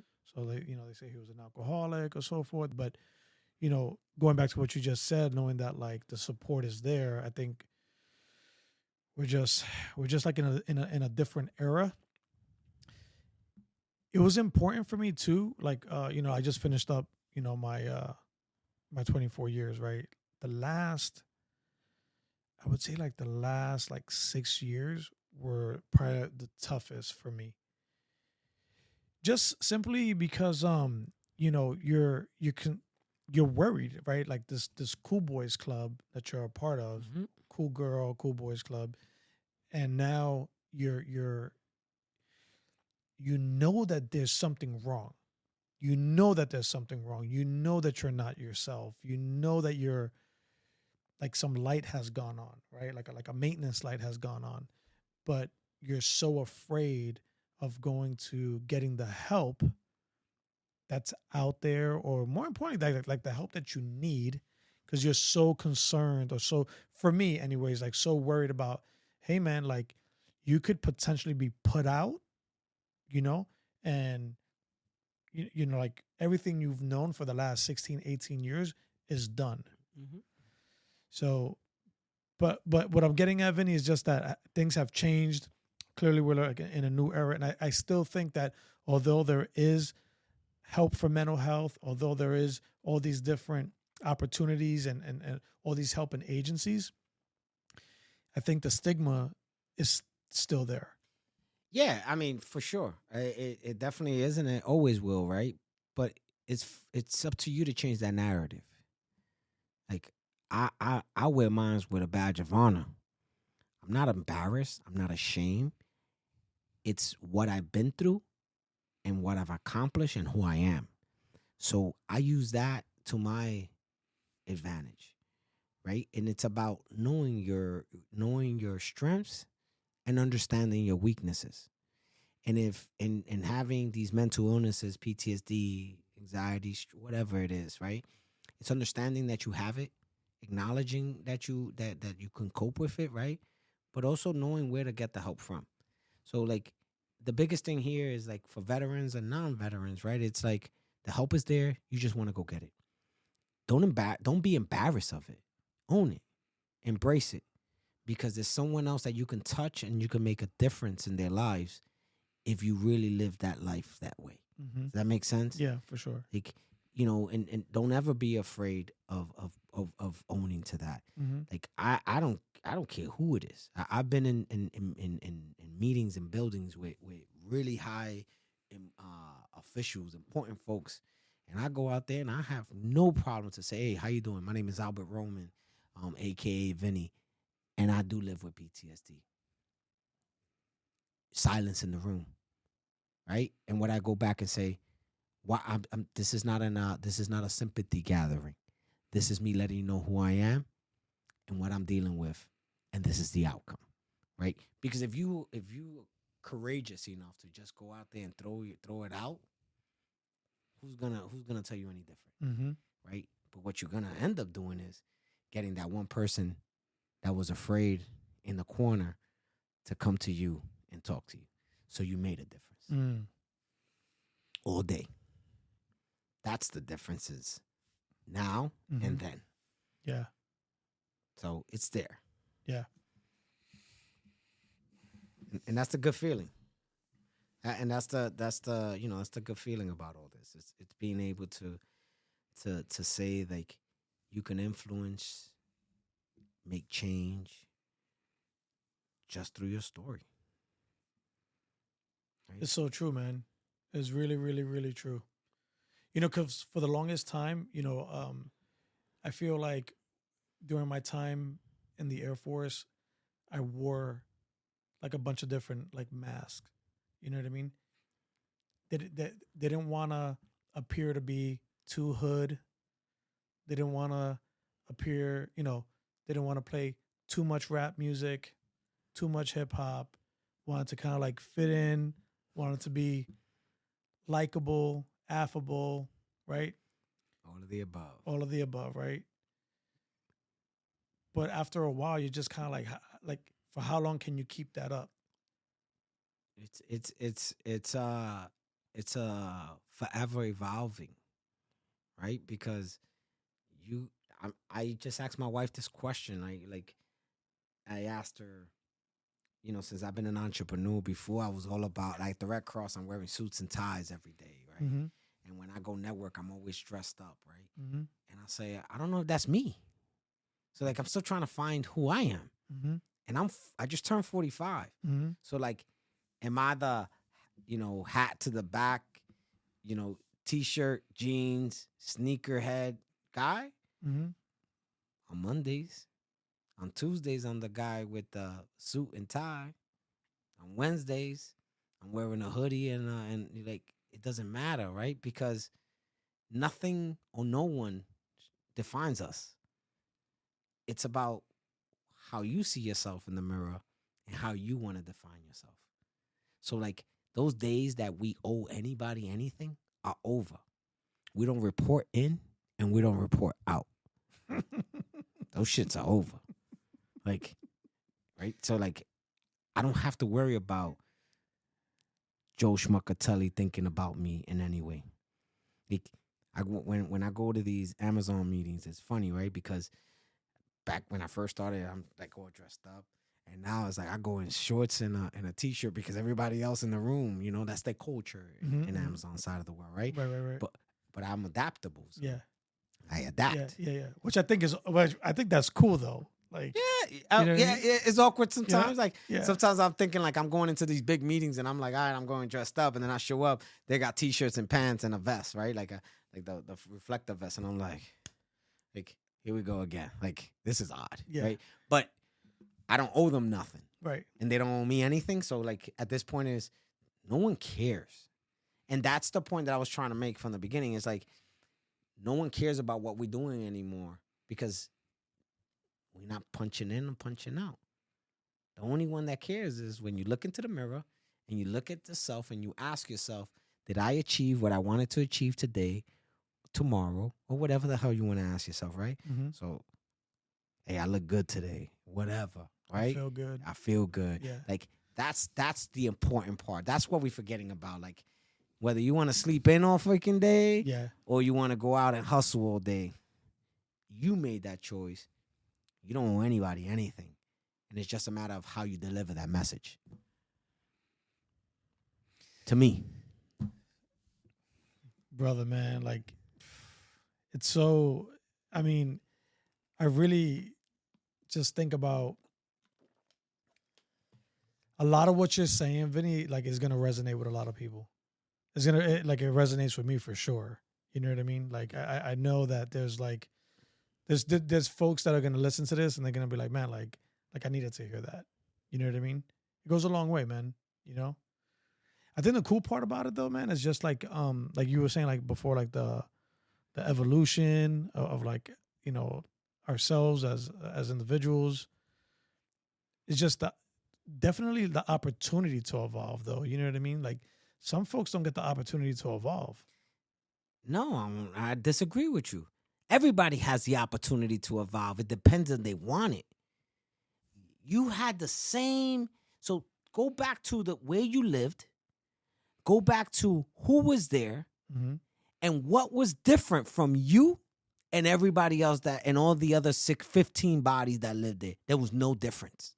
It was just the amount of tenacity and passion and desire to be different that you had. The desire of me wanting to leave and not be the same person that my parents were. Not that they were bad folks, but we wanted more. So I made that conscious effort. Nobody gave me shit. Nobody gave you shit. You went out there and you took it. So everybody has a chance. The chance is look at yourself in the mirror, give yourself a goal, and go get it. Sky's the limit. COVID proved that. All these dudes and women doing things that they never phantom in their brains that was gonna make them rich. That's a really good point. And they took an opportunity, wasn't given, it was made. And they're successful. So 1 out of 10 decide to take the opportunity. The other ones decide not to. That's the difference. So you've earned your shit. You earned that. Wear it, bro. Like everybody else, I'm sorry. I don't feel sorry. I don't sympathize. I don't look back and go, man, that's a tough living. No, that was your living. You chose that. Yo, whatever that living is, yo, I rock you for that. However, calm, I'll pause for effect. That wasn't my living. And I didn't want that. Right? I changed my narrative. Everybody has a chance to change their narrative every single day. So anybody that says different is wrong. Because you lived with 15 other men and y'all all had the same opportunity. Fast forward to today. Look at where you at. Look at where some of them are at. And look at where some of them are not. It's just a fact. So society has made that so that everybody needs a chance. Forget that, bro. You go get that. That's me. Hey, I think we can leave it right there, Vinny. There you go. I think we can leave it right there, man. That was, again, brother, thank you so much. No doubt. Appreciate you having me. I'm really glad you came through. Thank you, Vinny. You've always showed up for me. You've always been, even from far, you've been in my corner. I drove 4.5 hours. I got you. I don't do that shit for nobody. Nothing but love. Listen.